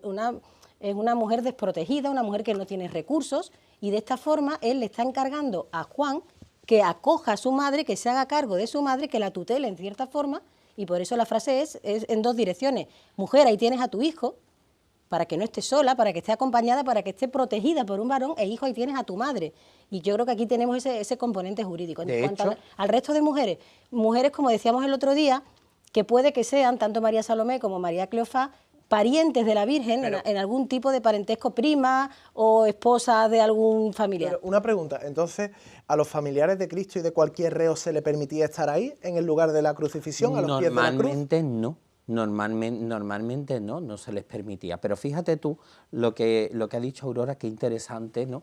de lo de las viudas, porque tanto en el libro del Éxodo como Isaías, como en el Deuteronomio, se nos habla precisamente de esa necesidad de cuidar a las viudas. Es que la Virgen quedaba bastante mal, porque date cuenta que él era unigénito y ella era viuda, por lo tanto él tiene que hacer ese encargo. Aparte, lógicamente, afortunadamente somos católicos, ¿no? Y digo afortunadamente porque realizamos una interpretación de la Biblia a la luz de lo que se ha ido investigando, a la luz de los sagrados, de los padres, etcétera, etcétera. Entonces, a lo que voy, Cristo nos está dando ahí a la Virgen como madre a todos nosotros, porque San Juan nos representa ahí a todos nosotros. Igual que la Virgen, que Juan se convierte en hijo de la Virgen y nos convertimos todos nosotros. Es decir, tiene esa doble lectura que debemos hacer. Por un lado, el acto jurídico que ha hecho Aurora. Por otro lado, lo que dice Antonio de la dignidad de llamarla mujer, es la nueva Eva del que viene el nuevo Adán. Y por último, que Cristo nos la ofrece a todos por madre. Ahora pasaríamos a la cuarta frase. Es que tenemos que pasar porque no llegamos. Intenta escudar ahora lo que fueras a decirme y relacionarlo con otra de las frases y otra de las escenas. Bien, llegamos a una frase ciertamente polémica, con varias interpretaciones y de forma ambigua, aunque ahora vosotros lo vais a aclarar. Y por ejemplo, lo vemos en el Cristo de las Misericordias de Santa Cruz, que reproduce el Salmo 22, donde mira al Padre y le dice: Dios mío, ¿por qué me has abandonado? Esto literalmente puede tener una interpretación, pero si lo explicáis tiene otra, ¿no? Sí, vamos a ver, si nos vamos a la literalidad, como hacen los protestantes, pues lo que estamos viendo a un Jesús pues desamparado y hasta cierto punto incrédulo. Si nos vamos a la realidad del hecho, Jesús está orando y está recitando el propio Salmo 22. En ese Salmo 22 se recopila toda la pasión, todo lo que le ha pasado, todo lo que le está pasando. Es decir, todo lo que nosotros hemos visto. Leadlo, Salmo 22. Esa es la primera parte. Pero en la segunda parte del Salmo 22, que eso es lo más interesante, es donde se narra el triunfo del que confía en Dios, porque en esos insultos y que le hacen a Cristo, y en ese continuo tentarle, lo que se habla es de cómo Jesús ha confiado en Dios y Dios no está haciendo nada por él. ¿Y qué es lo que hace Cristo al rezar esto? Diciendo que no, que él confía en su Padre y que su Padre precisamente lo va a liberar. Lo que pasa es que esa liberación no es ese acto potente que estaban pidiendo los judíos, ¿no?, de bajarse de la cruz. Es algo más potente todavía y que ellos no creyeron ni entendieron, otros sí, lógicamente, como es la propia resurrección, que se escapa a todo entendimiento humano. Bien, Antonio. Bueno, efectivamente, como dice Jesús Romano, es el Salmo 22 el que describe la escena, y yo diría que la culminación estaría en otro salmo, que es el Salmo 31, que es la entrega de ese espíritu, es la confianza absoluta, lo cual nos da a entender, Jesús, que realmente toda la pasión de Cristo es una enseñanza para cristianos y evidentemente en su momento para judíos y gentiles, ¿no? Porque por un lado parece que se lamenta en línea con el lamento del pueblo judío a lo largo de la historia. Hay que explicar que gran parte de los textos del Antiguo Testamento se escriben durante el cautiverio en Babilonia, ¿no?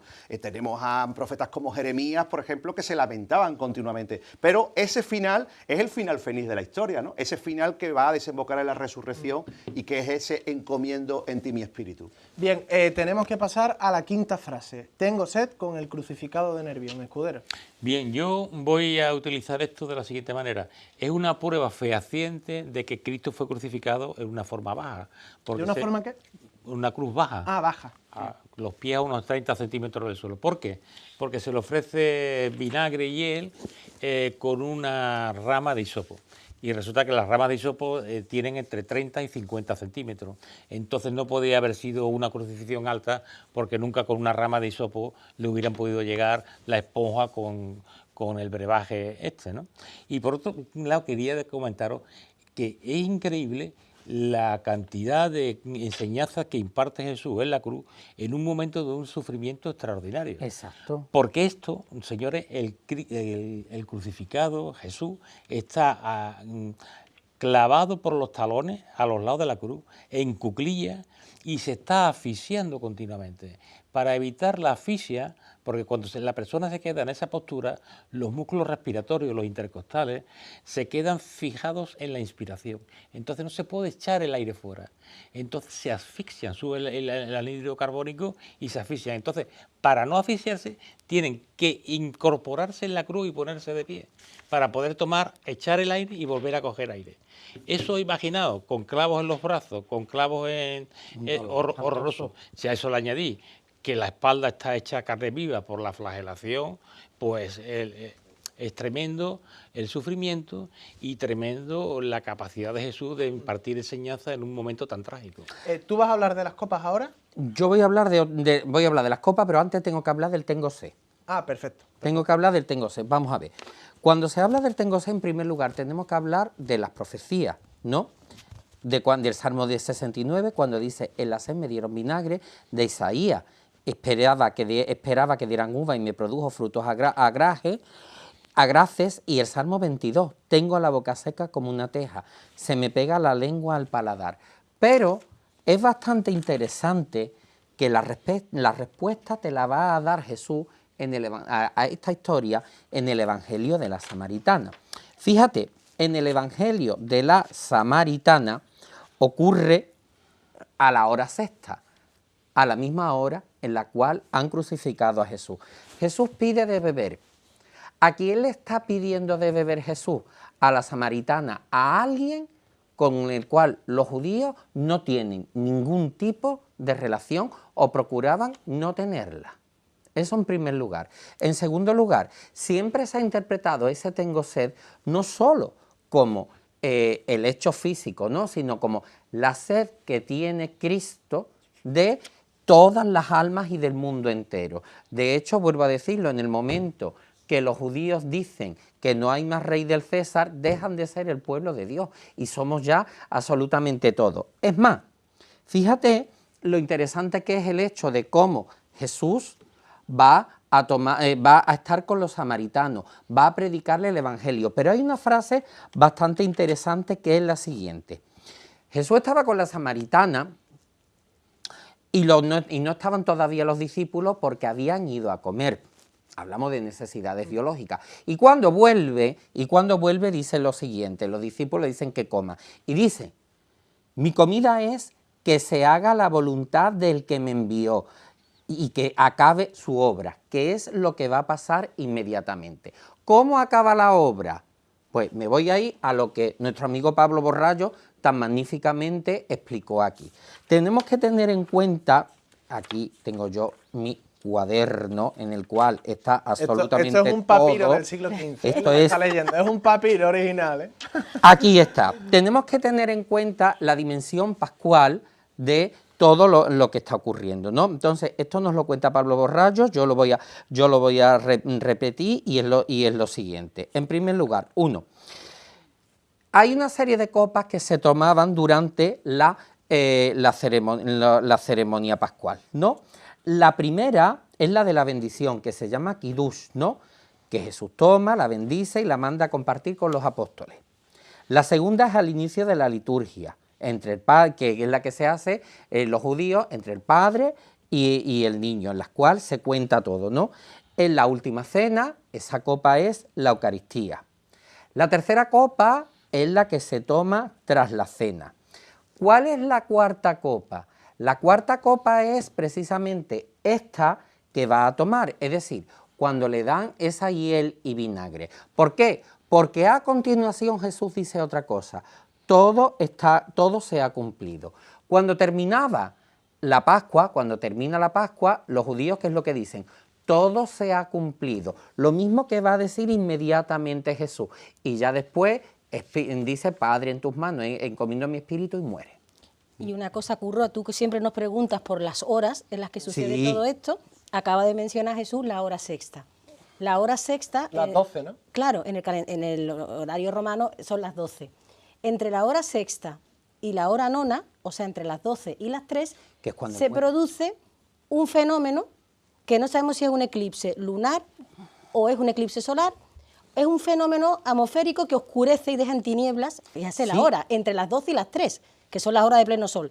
Después, vamos a tener más fenómenos ese día extraños. Vamos a tener el temblor, el terremoto, que algún evangelista dice que hasta se abrieron las tumbas y salieron los muertos. Sí. Vamos a tener por ese temblor la ruptura de la cortina del templo, que es algo muy simbólico. Entonces, pensemos en la mentalidad de estas personas que están allí viendo esta ejecución, esa sucesión de fenómenos meteorológicos, cómo lo reciben y cómo se empieza a percibir que ese reo que ha muerto no es uno más. Y ojo, por cierto, ya hemos dado paso a través de Jesús Romanov a las últimas dos frases que, por ejemplo, se te ha visto, ¿eh? Se te ha visto aclamarle. No, yo no he hecho nada, yo no he hecho nada. Hombre.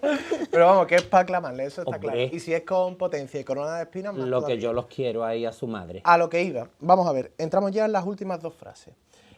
Todo está cumplido y Padre, en tus manos encomiendo mi espíritu, que lo hemos personificado con el Cristo de la expiración del cachorro. Y estamos hablando de los fenómenos atmosféricos e incluso paranormales, entiéndeme, que se producen en esas horas. Antonio Puente, ¿qué está pasando cuando Cristo está expirando en esas 3 horas, de 12 a 3 de la tarde? Bueno, me alegro que me lo preguntes porque está pasando mi Cristo del Cachorro. Yo soy hermano del Cachorro y... Tú también le puedes aclamar, Hombre, ¿eh? yo le aclamo y Tú le también rezo puedes aclamar. todos los días, ¿no? Y mi padre más todavía. Por cierto, saludo a mi padre desde aquí, que es un auténtico devoto del Cachorro. Y de este programa, Y señor. de este programa también, gran seguidor. Mira, los Viernes Santos, Curro, cada vez que el Cachorro va a salir, yo desde que soy niño siempre decimos que el cielo curiosamente se cubre, ¿verdad? Es muy raro ver un Viernes Santo con el cielo completamente turquesa. Y eso tiene que ver con ese fenómeno atmosférico que ha comentado Aurora. Yo creo que ese siroco, que algunos expertos han dicho que era un siroco, que era una especie de viento huracanado que levantaba tierra, podría ser una teoría, ¿por qué no? Otros hablaban de un eclipse, ojo, un eclipse no solar, puesto que era luna llena, y por tanto era imposible, tendría que ser lunar. Y es, por cierto, muy interesante que el año pasado un equipo de científicos de la NASA dató en el año 30 precisamente un eclipse que pudo verse durante 2 horas y media. Yo he llegado a ver en un mapa en qué lugares del mundo se pudo presenciar el eclipse y uno de ellos era Israel. O sea que fijaros qué cosa más curiosa. Hay 2 teorías, que Jesús murió en el 30 o de otros que dicen que en el 33, ¿no? Así que ahí tenemos otro dato interesante sobre la cronología de la pasión. Pero más allá de todo esto, tenemos que hablar de la simbología, ¿no? De ese momento en el que se rompe ese mundo antiguo, se oscurece todo y esa luz va a regresar en un momento muy importante que es en la mañana del domingo de resurrección. Es la oscuridad total, son los terremotos, es esa brecha que hemos mencionado antes, que es visible en los subterráneos de la Basílica del Santo Sepulcro de Jerusalén, yo la pude ver, hay registros verdaderamente arqueológicos del posible terremoto. Y por supuesto también tenemos lo que ha mencionado mi compañera Aurora, que son esos muertos que resucitan y, ojo, serían santos que irían directamente al paraíso con Jesús, al igual que lo haría San Dimas, ¿no? Por ejemplo, podríamos hablar de Zacarías, ¿no? El esposo de Isabel, de la pariente de la Virgen María, podríamos hablar de los hijos de Simeón el Justo y podríamos hablar de una serie de personajes que parece ser que se aparecieron, según el Evangelio de Mateo. Dice, se aparecieron. Aparecieron, efectivamente, y hizo que mucha gente se convirtiera. Antes de darle paso a Escudero, Jesús Romanov levantaba la mano, cuéntame. Lo interesante de estas palabras es lo siguiente. Cuando dice, Padre, en tu mano encomiendo mi espíritu, es el acto de máxima confianza que hace Cristo en el Padre. Fíjate lo bonito que es lo que dice el libro de la sabiduría, refiriéndose precisamente a esto, ¿no? Y dice, las almas de los justos en manos de Dios están, y por eso no les tocará el mal de la muerte. Los insensatos creen que los buenos están muertos, consideran su muerte como una desgracia y como una calamidad el haberlo alejado de nosotros. Y después dice, los probó como al oro en el crisol y los aceptó como un sacrificio ofrecido en el altar. O sea, que esto es lo que te estás diciendo es de 2 cosas. 1, la muerte sacrificial de Cristo, como sacrificio único y verdadero. 2, el hecho de que entrega su espíritu, pero que ese mismo espíritu que ha confiado en Dios va a volver a vivir en ese mismo cuerpo. Cuerpo del que en ningún momento se apartó la divinidad, por favor. dejarle a los Cristos yacentes sus potencias puestas, que están ¿Y la estupendos corona? con él. ¿Cristo llevaba aquí la corona? Entendemos que sí. Probablemente. Pero se podía haber desprendido. a lo Bueno, mejor hay un también. dato Probablemente. que sabemos seguro, Jesús Curro, que es que el cachorro tenía en origen corona de espinas tallada, ojo, que esto parece que lo hemos olvidado. Se sabe que la tenía, se le retira en el siglo XIX y además se le incorporan ojos de cristal en el año 1898, o sea que la tenía en origen. Venga, José María, vamos a explicar y a describir cómo muere Jesucristo en la cruz. Bien, todo el proceso. Tanto el Cristo de la Aspiración Cachorro como el del museo reflejan perfectamente el último instante, que es cuando Jesús, con las últimas fuerzas, se pone en pie para intentar coger la última bocanada de aire. Y además esa expresión tan fuerte que tienen, tan dramática que tienen los dos Cristos, nos están diciendo lo que desde el punto de vista del médico creemos, que junto con esa asfixia se produjo un evento catastrófico final. ¿Qué fue eso? Pues probablemente debido a la asfixia y debido también a una cosa que no hemos comentado, que es a la falta de líquido, de sangre circulante, por dos motivos: por la gran cantidad de sangre que perdió en la flagelación y durante la transfusión por los clavos. El estar tantas horas de pie, el líquido en el organismo y la sangre se acumulan abajo en las piernas. Entonces todo esto llegó a un evento catastrófico final, que probablemente fuera o bien la rotura del miocardio por un infarto importante, o bien una fibrilación ventricular que produce la muerte per se en pocos momentos. Pregunto una cosa, José María. ¿Estarían entonces las piernas amoratadas? Las piernas estarían hinchadas y amoratadas no, pero hinchadas sí, muy hinchadas. Porque claro, ¿de qué manera sube el líquido de la pierna al corazón? Pues con el movimiento, porque los músculos de las piernas contraen las venas y sube el líquido para arriba, porque es siempre pasivo. La sangre arterial va activa porque la bombea el corazón, pero la sangre regresa al corazón de manera pasiva, y quien lo hacen son los músculos que se van contrayendo. Los músculos de las piernas, que son muy potentes, van contrayendo las venas y van subiendo la sangre arriba.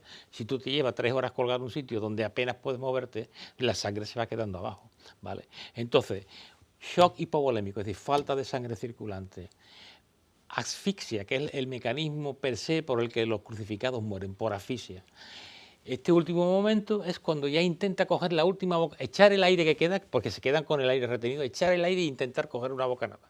Y en ese momento ya el organismo no puede más y la expresión tan dramática es que debió acontecer o un infarto o una fibrilación ventricular, que ya cae, ya se produce el óbito, ¿no? Bien, preguntas. Se decía que en caso de no haber sido crucificado hubiera muerto igualmente. ¿Esto podría haber sido así?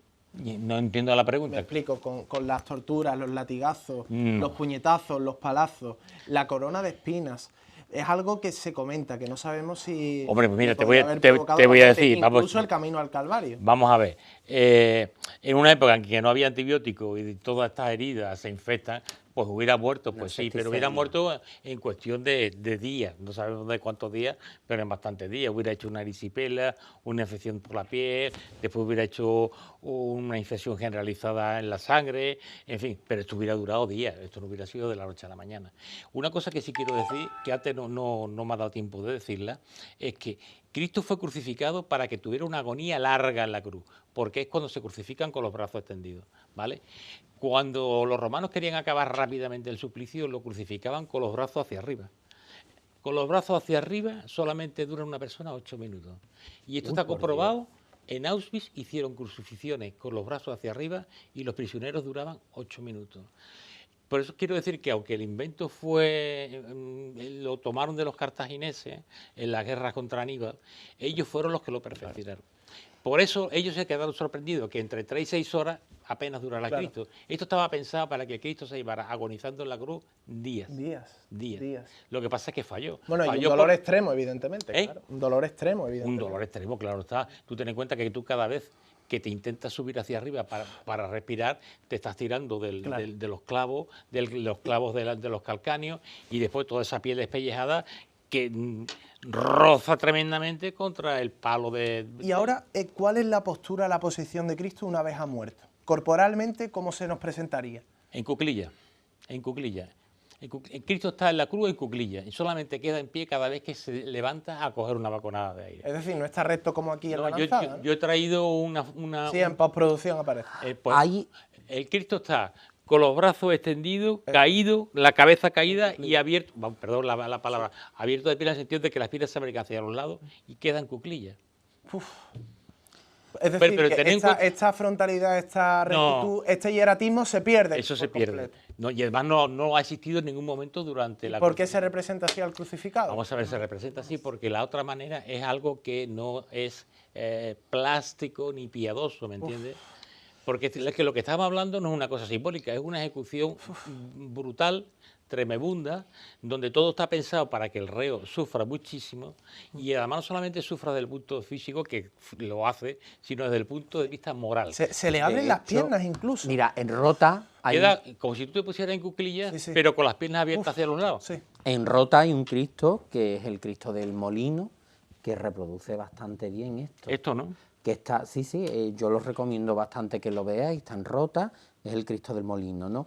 Y además está tomado de una pintura, no me acuerdo ahora mismo del nombre del pintor, un pintor de los años 60, que hizo, estudiando precisamente lo que tú estás comentando, quiero recordar que son 3 pinturas sobre la muerte de Cristo, y está así, con las piernas abiertas, en cuclillas y totalmente descoyuntado. Efectivamente. Antonio y Aurora, aquí que estamos viendo, la lanzada de Cristo, ¿no? Para confirmar que está muerto, por si no hubiera sido suficiente. Bueno, los romanos tenían una práctica también que era, se fracturaban los huesos de las piernas de los reos para acelerar la muerte. Y en este caso, como es el día de la Pascua, es una festividad conflictiva, pues podría haber ese interés en acabar la vida de estas personas y tampoco dejarlo expuesto allí tantos días. A Dimas y a Gestas se le debieron fracturar las piernas, a Jesús no. ¿Por qué? Porque se percibió que había fallecido y fue este golpe de lanza lo que certificó la muerte.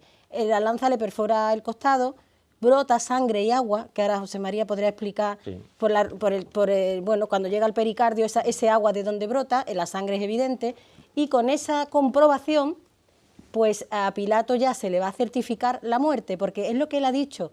Pilato se sorprende, lo dicen varios evangelios, se sorprende de que hubiera muerto tan pronto. Claro. Y el exartor mortis, que es la palabra técnica que ha utilizado Antonio, es ese soldado encargado de certificar la muerte. Así que la lanzada, aunque nos parece un acto brutal, realmente es un acto comprobatorio y evita la fractura de las piernas, porque asimismo el Antiguo Testamento decía que al Mesías no se le iban a fracturar las piernas, y esto lo enganchamos también con cómo se prepara el cordero en la cena, que es un cordero que tampoco se le fracturan los huesos. No puede tener defectos, no puede tener absolutamente nada. Por cierto, sí, el pintor del que acabo de hablar es Benito Prieto Cousin. Bien, José María y Antonio, brevemente.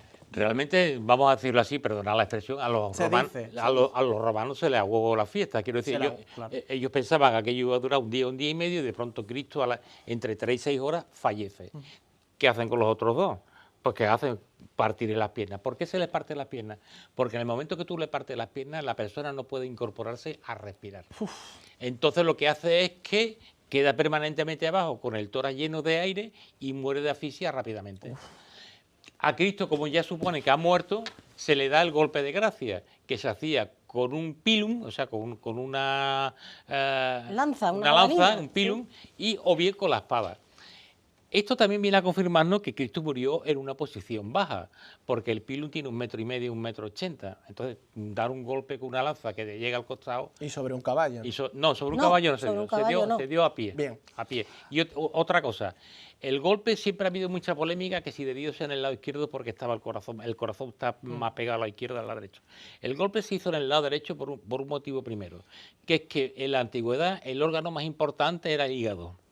Entonces se intenta perforar el hígado, que está en el lado derecho, pero con un pilum, una espada, se llega al ventrículo derecho, que además es más fino que el izquierdo y es mucho más fácil de perforar desde fuera. O sea que queda bastante bien establecido desde el punto de vista médico que el golpe debió de ser por todos estos motivos en el costado derecho. Bien. Ajá. ¿Qué estamos viendo en este misterio, Antonio? Estamos viendo una representación idealizada, porque como bien comenta José María, evidentemente un caballo no era necesario, ¿no? Cristo estaría seguramente alzado no más de 30 centímetros del suelo, en una cruz tosca, por lo tanto el caballo sería innecesario. Pero volvemos a referir lo que Aurora, lo que Jesús han estado comentando durante estos programas, ¿no? El poder romano siempre es simbolizado a través de iconos, por ejemplo, la loba capitolina, lo hemos visto en San Benito, en la guía imperial, y aquí el caballo de nuevo refuerza esa idea del imperio. Por tanto, es un misterio que además incorpora una serie de mujeres, como son las Marías, María Magdalena, María de Cleofás, María Salomé, parientes. Yo teorizaba en el último programa sobre que María de Cleofás podría ser perfectamente cuñada de la Virgen María, a lo mejor Cleofás era hermano de San José, y que María Salomé podría ser también pariente de la Virgen, en este caso pues una prima, por lo tanto sus hijos serían primos segundos de Jesús. Porque tanto la Virgen, San Juan como las Marías podían estar ya al pie de la cruz una vez el reo había fallecido. Es bastante discutible. Claro. En aquellas ejecuciones normalmente la gente no podía acercarse. Sí es cierto que existen leyendas piadosas que nos dicen que Quinto Cornelio, a través de las místicas, por ejemplo, se compadeció de la madre, permitió que se acercara, y eso ha dado pie a que los artistas hayan representado, en la historia del arte, hayan representado a estas personas. Porque este centurión, ¿no?, que es un romano que está por encima del resto, ¿quién es? Bueno, pues ¿Longinos? ¿Quinto Cornelio? ¿Quién es? Es una buena pregunta. Según las visiones místicas podría ser Quinto Cornelio, pero según la tradición piadosa, según la tradición cristiana, le hemos adjudicado el nombre de Longino, precisamente por algo que tiene que ver con lo que ha comentado Escudero, que es con el pilum. Longe, la longitud en este caso, nos remite a la lanza, y de ahí el nombre Longino, nombre simbólico. Bien, Jesús y José María, que tenemos que pasar a las aguas, al cerro, al Buen Fin y a la Quinta Angustia. Pues mira, esto que yo te voy a decir tiene mucho que ver con las aguas, así que ¿Sí? por mí Venga, pasa pues ya, ponemos. pasemos a las aguas. Pasemos a las aguas. Mira, yo vuelvo un momento al Evangelio de la Samaritana, ¿no? Cuando a Cristo una vez se le ha dado el lanzazo, se dice que lo que sale es, que a mí siempre me ha impresionado mucho esa imagen, es sangre y agua. Ahora lo explicaré. Entonces, la Iglesia siempre lo ha identificado con dos sacramentos. Uno, la Eucaristía, dos, el bautismo. Pero fíjate qué cosa. En primer lugar, Cristo habla en el Evangelio de la Samaritana de cómo Él le va a dar agua viva y cómo quien beba de esa agua no va a tener nunca más sed. Pero además dice otra cosa. Cuando hablan en esa discusión que tienen ellos dos sobre quiénes son los verdaderos adoradores del propio Dios. Y dice: la hora viene y ahora es cuando los verdaderos adoradores adorarán al Padre en espíritu y en verdad, porque también el Padre busca tales adoradores que le adoran. Es decir, la redención de Cristo es para absolutamente todo el mundo. De hecho, fíjate qué curioso. Una de las cosas que se cuentan en el Evangelio y que a mí también siempre me ha impresionado es cómo parte de la multitud baja arrepentida y dándose golpes en el pecho. Y cómo precisamente Longinos es en ese reconocimiento de que es el verdadero Hijo de Dios que vemos en el paso del cerro, él está haciendo esos nuevos adoradores, ¿no? Ese nuevo pueblo que viene de Cristo. Eso viene también muy bien simbolizado en el paso de las aguas con ese ángel que en la copa está recogiendo pues esa sangre de Cristo. Que es una alegoría, evidentemente. Que es una alegoría, José María. El fenómeno sobre todo de la sangre y el agua. Vamos a ver, la sangre y el agua es de la siguiente forma. Cristo hace una insuficiencia cardíaca y cuando hay insuficiencia cardíaca se acumula líquido en la pleura. De hecho, San Juan habla de pleura. Eso es lo que se llama encharcarse los pulmones. Eso es lo que se llama encharcarse. Popularmente. No, lo que se llama encharcarse por los pulmones es edema pulmonar que ocurre dentro de los pulmones. Vale. Esto es en el espacio virtual que hay entre el pulmón y la pared. Sí. Está recubierto por una membrana en ambos lados. Cuando hay fallo del corazón, eso se llena de agua, porque el corazón no es capaz de bombear, el agua se va quedando almacenada, en fin, no voy a explicar todo el tema de la fisiopatología de la insuficiencia cardíaca. La sangre, ¿de dónde sale? Perfora la pleura, como dice pleura, dice San Juan. Perfora la pleura, sale el agua. Después perfora la aurícula o el ventrículo derecho y sale la sangre, ¿vale? Ese es el mecanismo. Y una cosa que iba a decir, a veces en las tradiciones antiguas se hacía ver que Longino era ciego, era un romano ciego, que otro romano malvado le condujo al caballo hacia Cristo con la lanza para que le diera el lanzazo. Y según la tradición piadosa, al brotar el agua y la sangre del costado de Cristo, cayó en los ojos de Longino y recobró la vista. La Hermandad de la Lanzada, una vez en el siglo XIX, retomando el tema de Cristo fuente de la vida, sacó el misterio con lazos rojos, o sea, con cintas rojas, perdón, saliendo de la llaga del costado hacia los ojos del Longino, queriendo representar ese momento en que Longino recobró la vista por la sangre y el agua que sale del costado. Pero al corazón entonces sí le dio. Sí, se le da al hígado, a la pleura y al corazón. Entonces, el agua viene de la pleura por la insuficiencia cardíaca y la sangre viene del corazón. Pasamos ahora al misterio del Cerro del Águila, donde vemos una de las conversiones que se producirían en estos instantes, como es la de Longino, que evidentemente es quien parece que le da la lanzada a Cristo, porque ahí porta de forma recta pues este elemento con el que terminan de confirmar y acelerar la muerte de Jesús, ¿no? Y también este es un misterio, ¿no?, que también describe, que avanza lo que anteriormente comentabais sobre los fenómenos atmosféricos y esas tinieblas que se producirían en la hora novena, que serían las 3 de la tarde, porque también tenemos que explicar que los judíos configuraban las horas de otra forma, ¿no? Aurora, este misterio del cerro. Tenemos poco tiempo, pero vamos a ello. Este misterio es que es tan romano y Miñarro ha reflejado espectacularmente bien esa presencia de los romanos sin camuflarlos. Y primero tenemos al centurión con la lanza.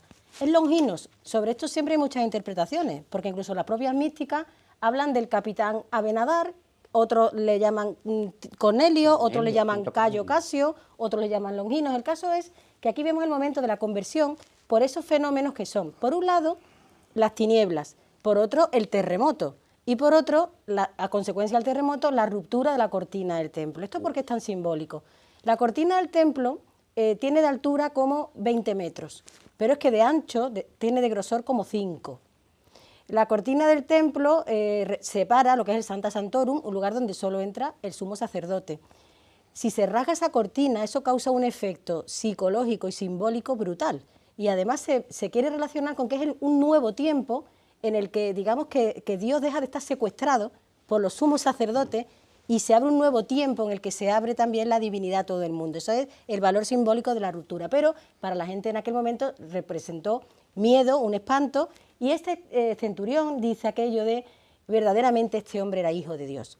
Así que este es el hombre, el primer converso entre la muerte de Jesús y la resurrección, junto con todas esas personas. Dimas, al ver, ¿no? Podría ser también. Bueno, pero Dimas antes de morir Jesús.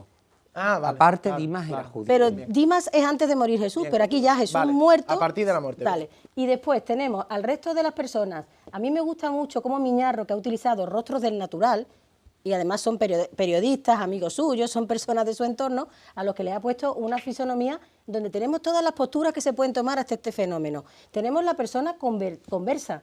Luego tenemos al que está absolutamente indiferente, al que está señalando con la mano muy espantado, pues posiblemente al cielo, a esos fenómenos. ¿Al cielo? Al cielo, curro?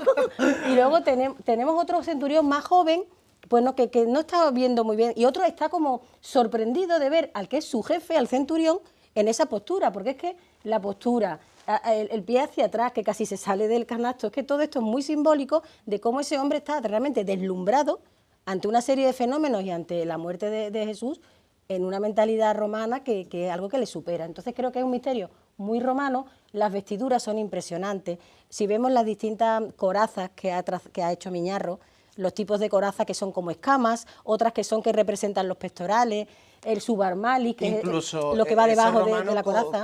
Que va vestido con ese arnés propio de esas tropas auxiliares, de esa gente, como decía él, que esta gente está haciendo un trabajo Sí. sudando, un trabajo incómodo, un trabajo físico, están con esos arneses, Pero porque lo no es vemos raro. en muchos misterios el tema este de los Sí, arnés. es que no es raro, no es mucho, raro. En el Despojado, en Bellavista, en Pinomontano, en el Cerro. Olvidémonos sí, de una muchísimo. super uniformidad y de todo Bien. el mundo vestido allí de bonito. Venga, Antonio. Olvidémonos de eso. Antonio, ¿qué más decir? Yo quería añadir a lo que ha comentado Aurora de la rotura del velo del templo, que efectivamente era de 20 metros de alto, de un enorme grosor. Para parece ser que, según los estudios, existen estudios interesantísimos sobre el segundo templo, que es el que erige Herodes el Grande, el que conoce Jesús, que nos habla que eran tejidos de hilo de púrpura, de escarlata. Y hay una curiosa tradición muy bonita que recoge el protoevangelio de Santiago, que es uno de los más cercanos a los evangelios canónicos, que nos dice que la Virgen María, que estuvo en el templo de Jerusalén, llegó a ser elegida como representante de la casa de David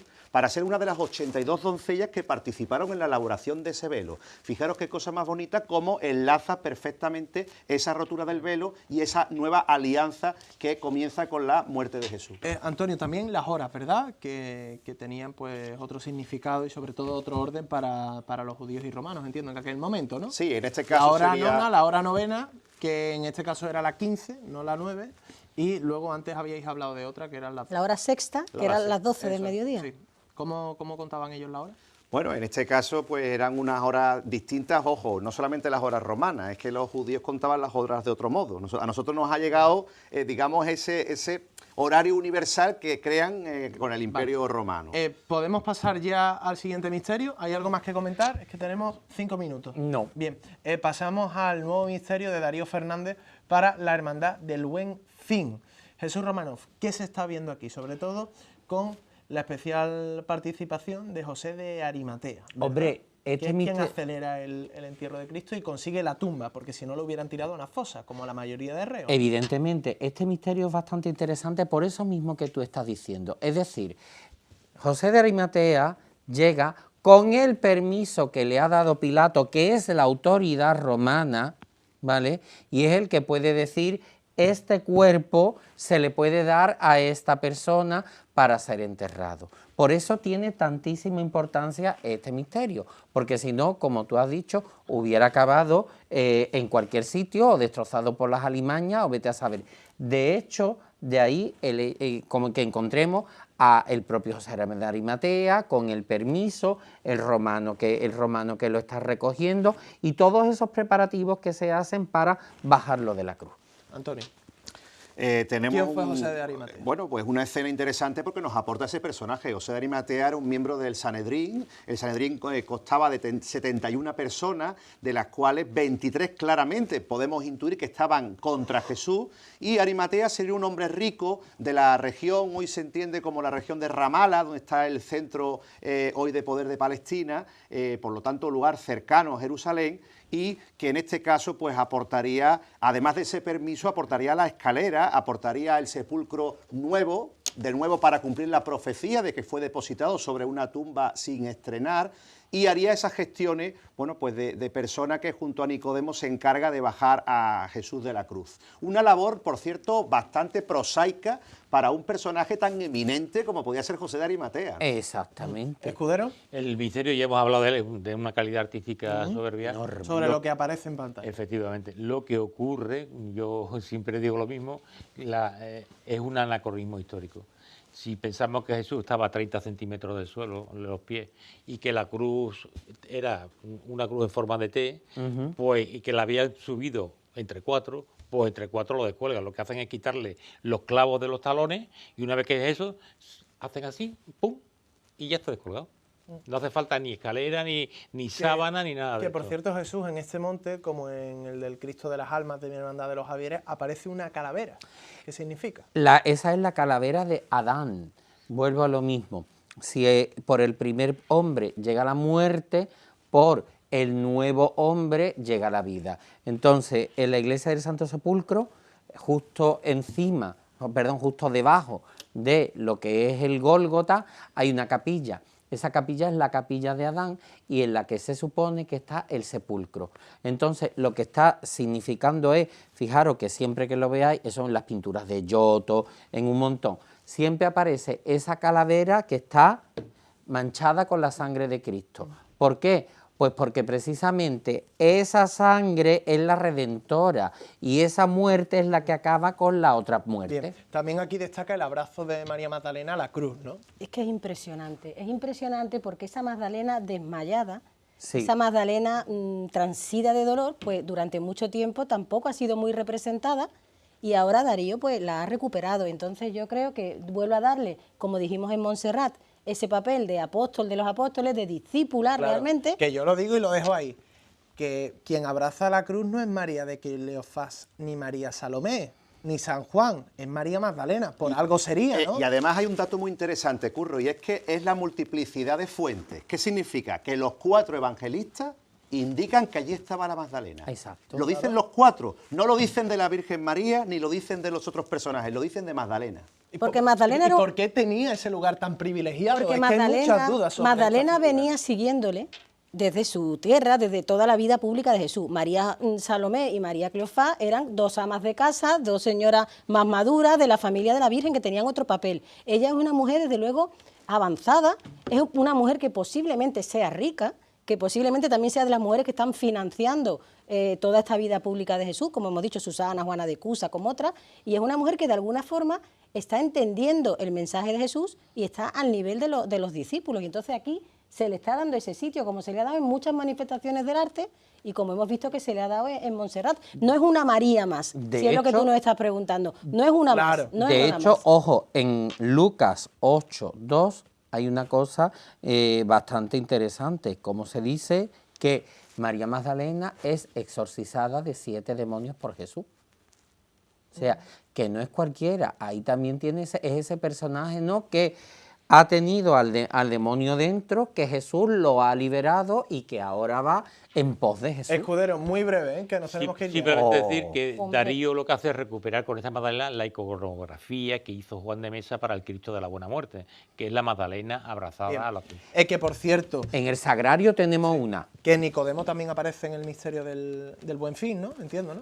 Aparece Nicodemo, que además va a aportar algo que contaremos en el siguiente programa, ¿no?, que es el aloe y la mirra, que eran carísimos, y él aporta además una cantidad importante. Y luego Cristo sería enterrado en la tumba de José de Arimatea, además una tumba virgen. Porque sepulcro nadie se había nuevo. enterrado en esa Nueva. tumba, ¿no? Sí, una tumba nueva porque tenía que cumplirse la profecía, efectivamente. Como decíamos también, Antonio, a los reos se les enterraba en grandes... sé, No, ni se les enterraba siquiera. se Hay les mucha- tiraba Mira, Fosas comunes, en fosas vertederos. comunes, te efectivamente. recomiendo Al vertedero. en la película Resucitado, que se la recomiendo a todo el mundo. Ahí se ve muy bien Eso es. ese vertedero, Vertedero de cuerpos. humano. Eso es, antes del libro, antes del libro. Estamos viendo el misterio de la Quinta Angustia. En un minuto, ¿qué está pasando aquí, Antonio? En un minuto. Tenemos en la escena del descendimiento una escena evidentemente romantizada, aunque bien es del siglo XVII, una de las grandes obras de Pedro Roldán. ¿Quiénes pero son los que aparecen en pantalla? ¿Qué están representan haciendo? a José de Arimatea, Nicodemo en las escaleras descendiendo a Que Jesús. no son los apóstoles en ningún caso. Evidentemente, No. uno era miembro del Sanedrín, el otro también era un importante anciano, pertenecía evidentemente tanto Nicodemo como José de Arimatea a la aristocracia judía, y a los pies tenemos a la Virgen, tenemos a Magdalena, María de Cleofás, María de Salomé y también San Juan. Estamos hablando de una composición muy interesante que, si bien Escudero ha comentado que probablemente a nivel histórico no es muy verosímil, pero sí que nos da una lección simbólica interesante. Es sugestiva. Vamos a ver, hay una sábana en la que van a trasladar a Cristo, la sábana santa, pero arriba están descolgando a Cristo con una especie de telas, ¿no? Sí, efectivamente era el método habitual para trasladarlo al sepulcro, colocarlo en una sábana, que después, como digo, en próximos capítulos podremos Bien. especificar, se le colocaba por encima y por debajo, ¿no? Se hacía, digamos, una doble sábana para poderlo posteriormente trasladar. Pues hasta aquí llega este cuarto capítulo de La Pasión de Cristo. Gracias Escudero, gracias Aurora, gracias Jesús Romanov, gracias Antonio, enhorabuena a todos. Seguiremos hablando de la Pasión, hablaremos del traslado al sepulcro, del entierro, del duelo y evidentemente de la resurrección, pero en 15 segundos, ¿qué me tienes que enseñar, Antonio? En 15 segundos. Traigo la segunda edición de Jesús de Nazaret en busca de la verdad, que es el libro que me llevó 5 años de investigación, un viaje a Tierra Santa, y del cual estamos bebiendo también Aurora López Hueto y yo en nuestra charla sobre la pasión, muerte y resurrección, ella también con la aportación de Poncio Pilato, y te lo quiero entregar en la segunda Muchas edición. gracias a Víctor Fernández Vaz, que sé que estaba deseoso de tenerlo. ¿Dónde se puede comprar? En todas las librerías físicas, en plataformas digitales, pero yo recomiendo especialmente en las librerías de barrio. Señoras y señores, nos vemos este miércoles. Hasta entonces, tengan la amabilidad de ser felices. Buenas noches.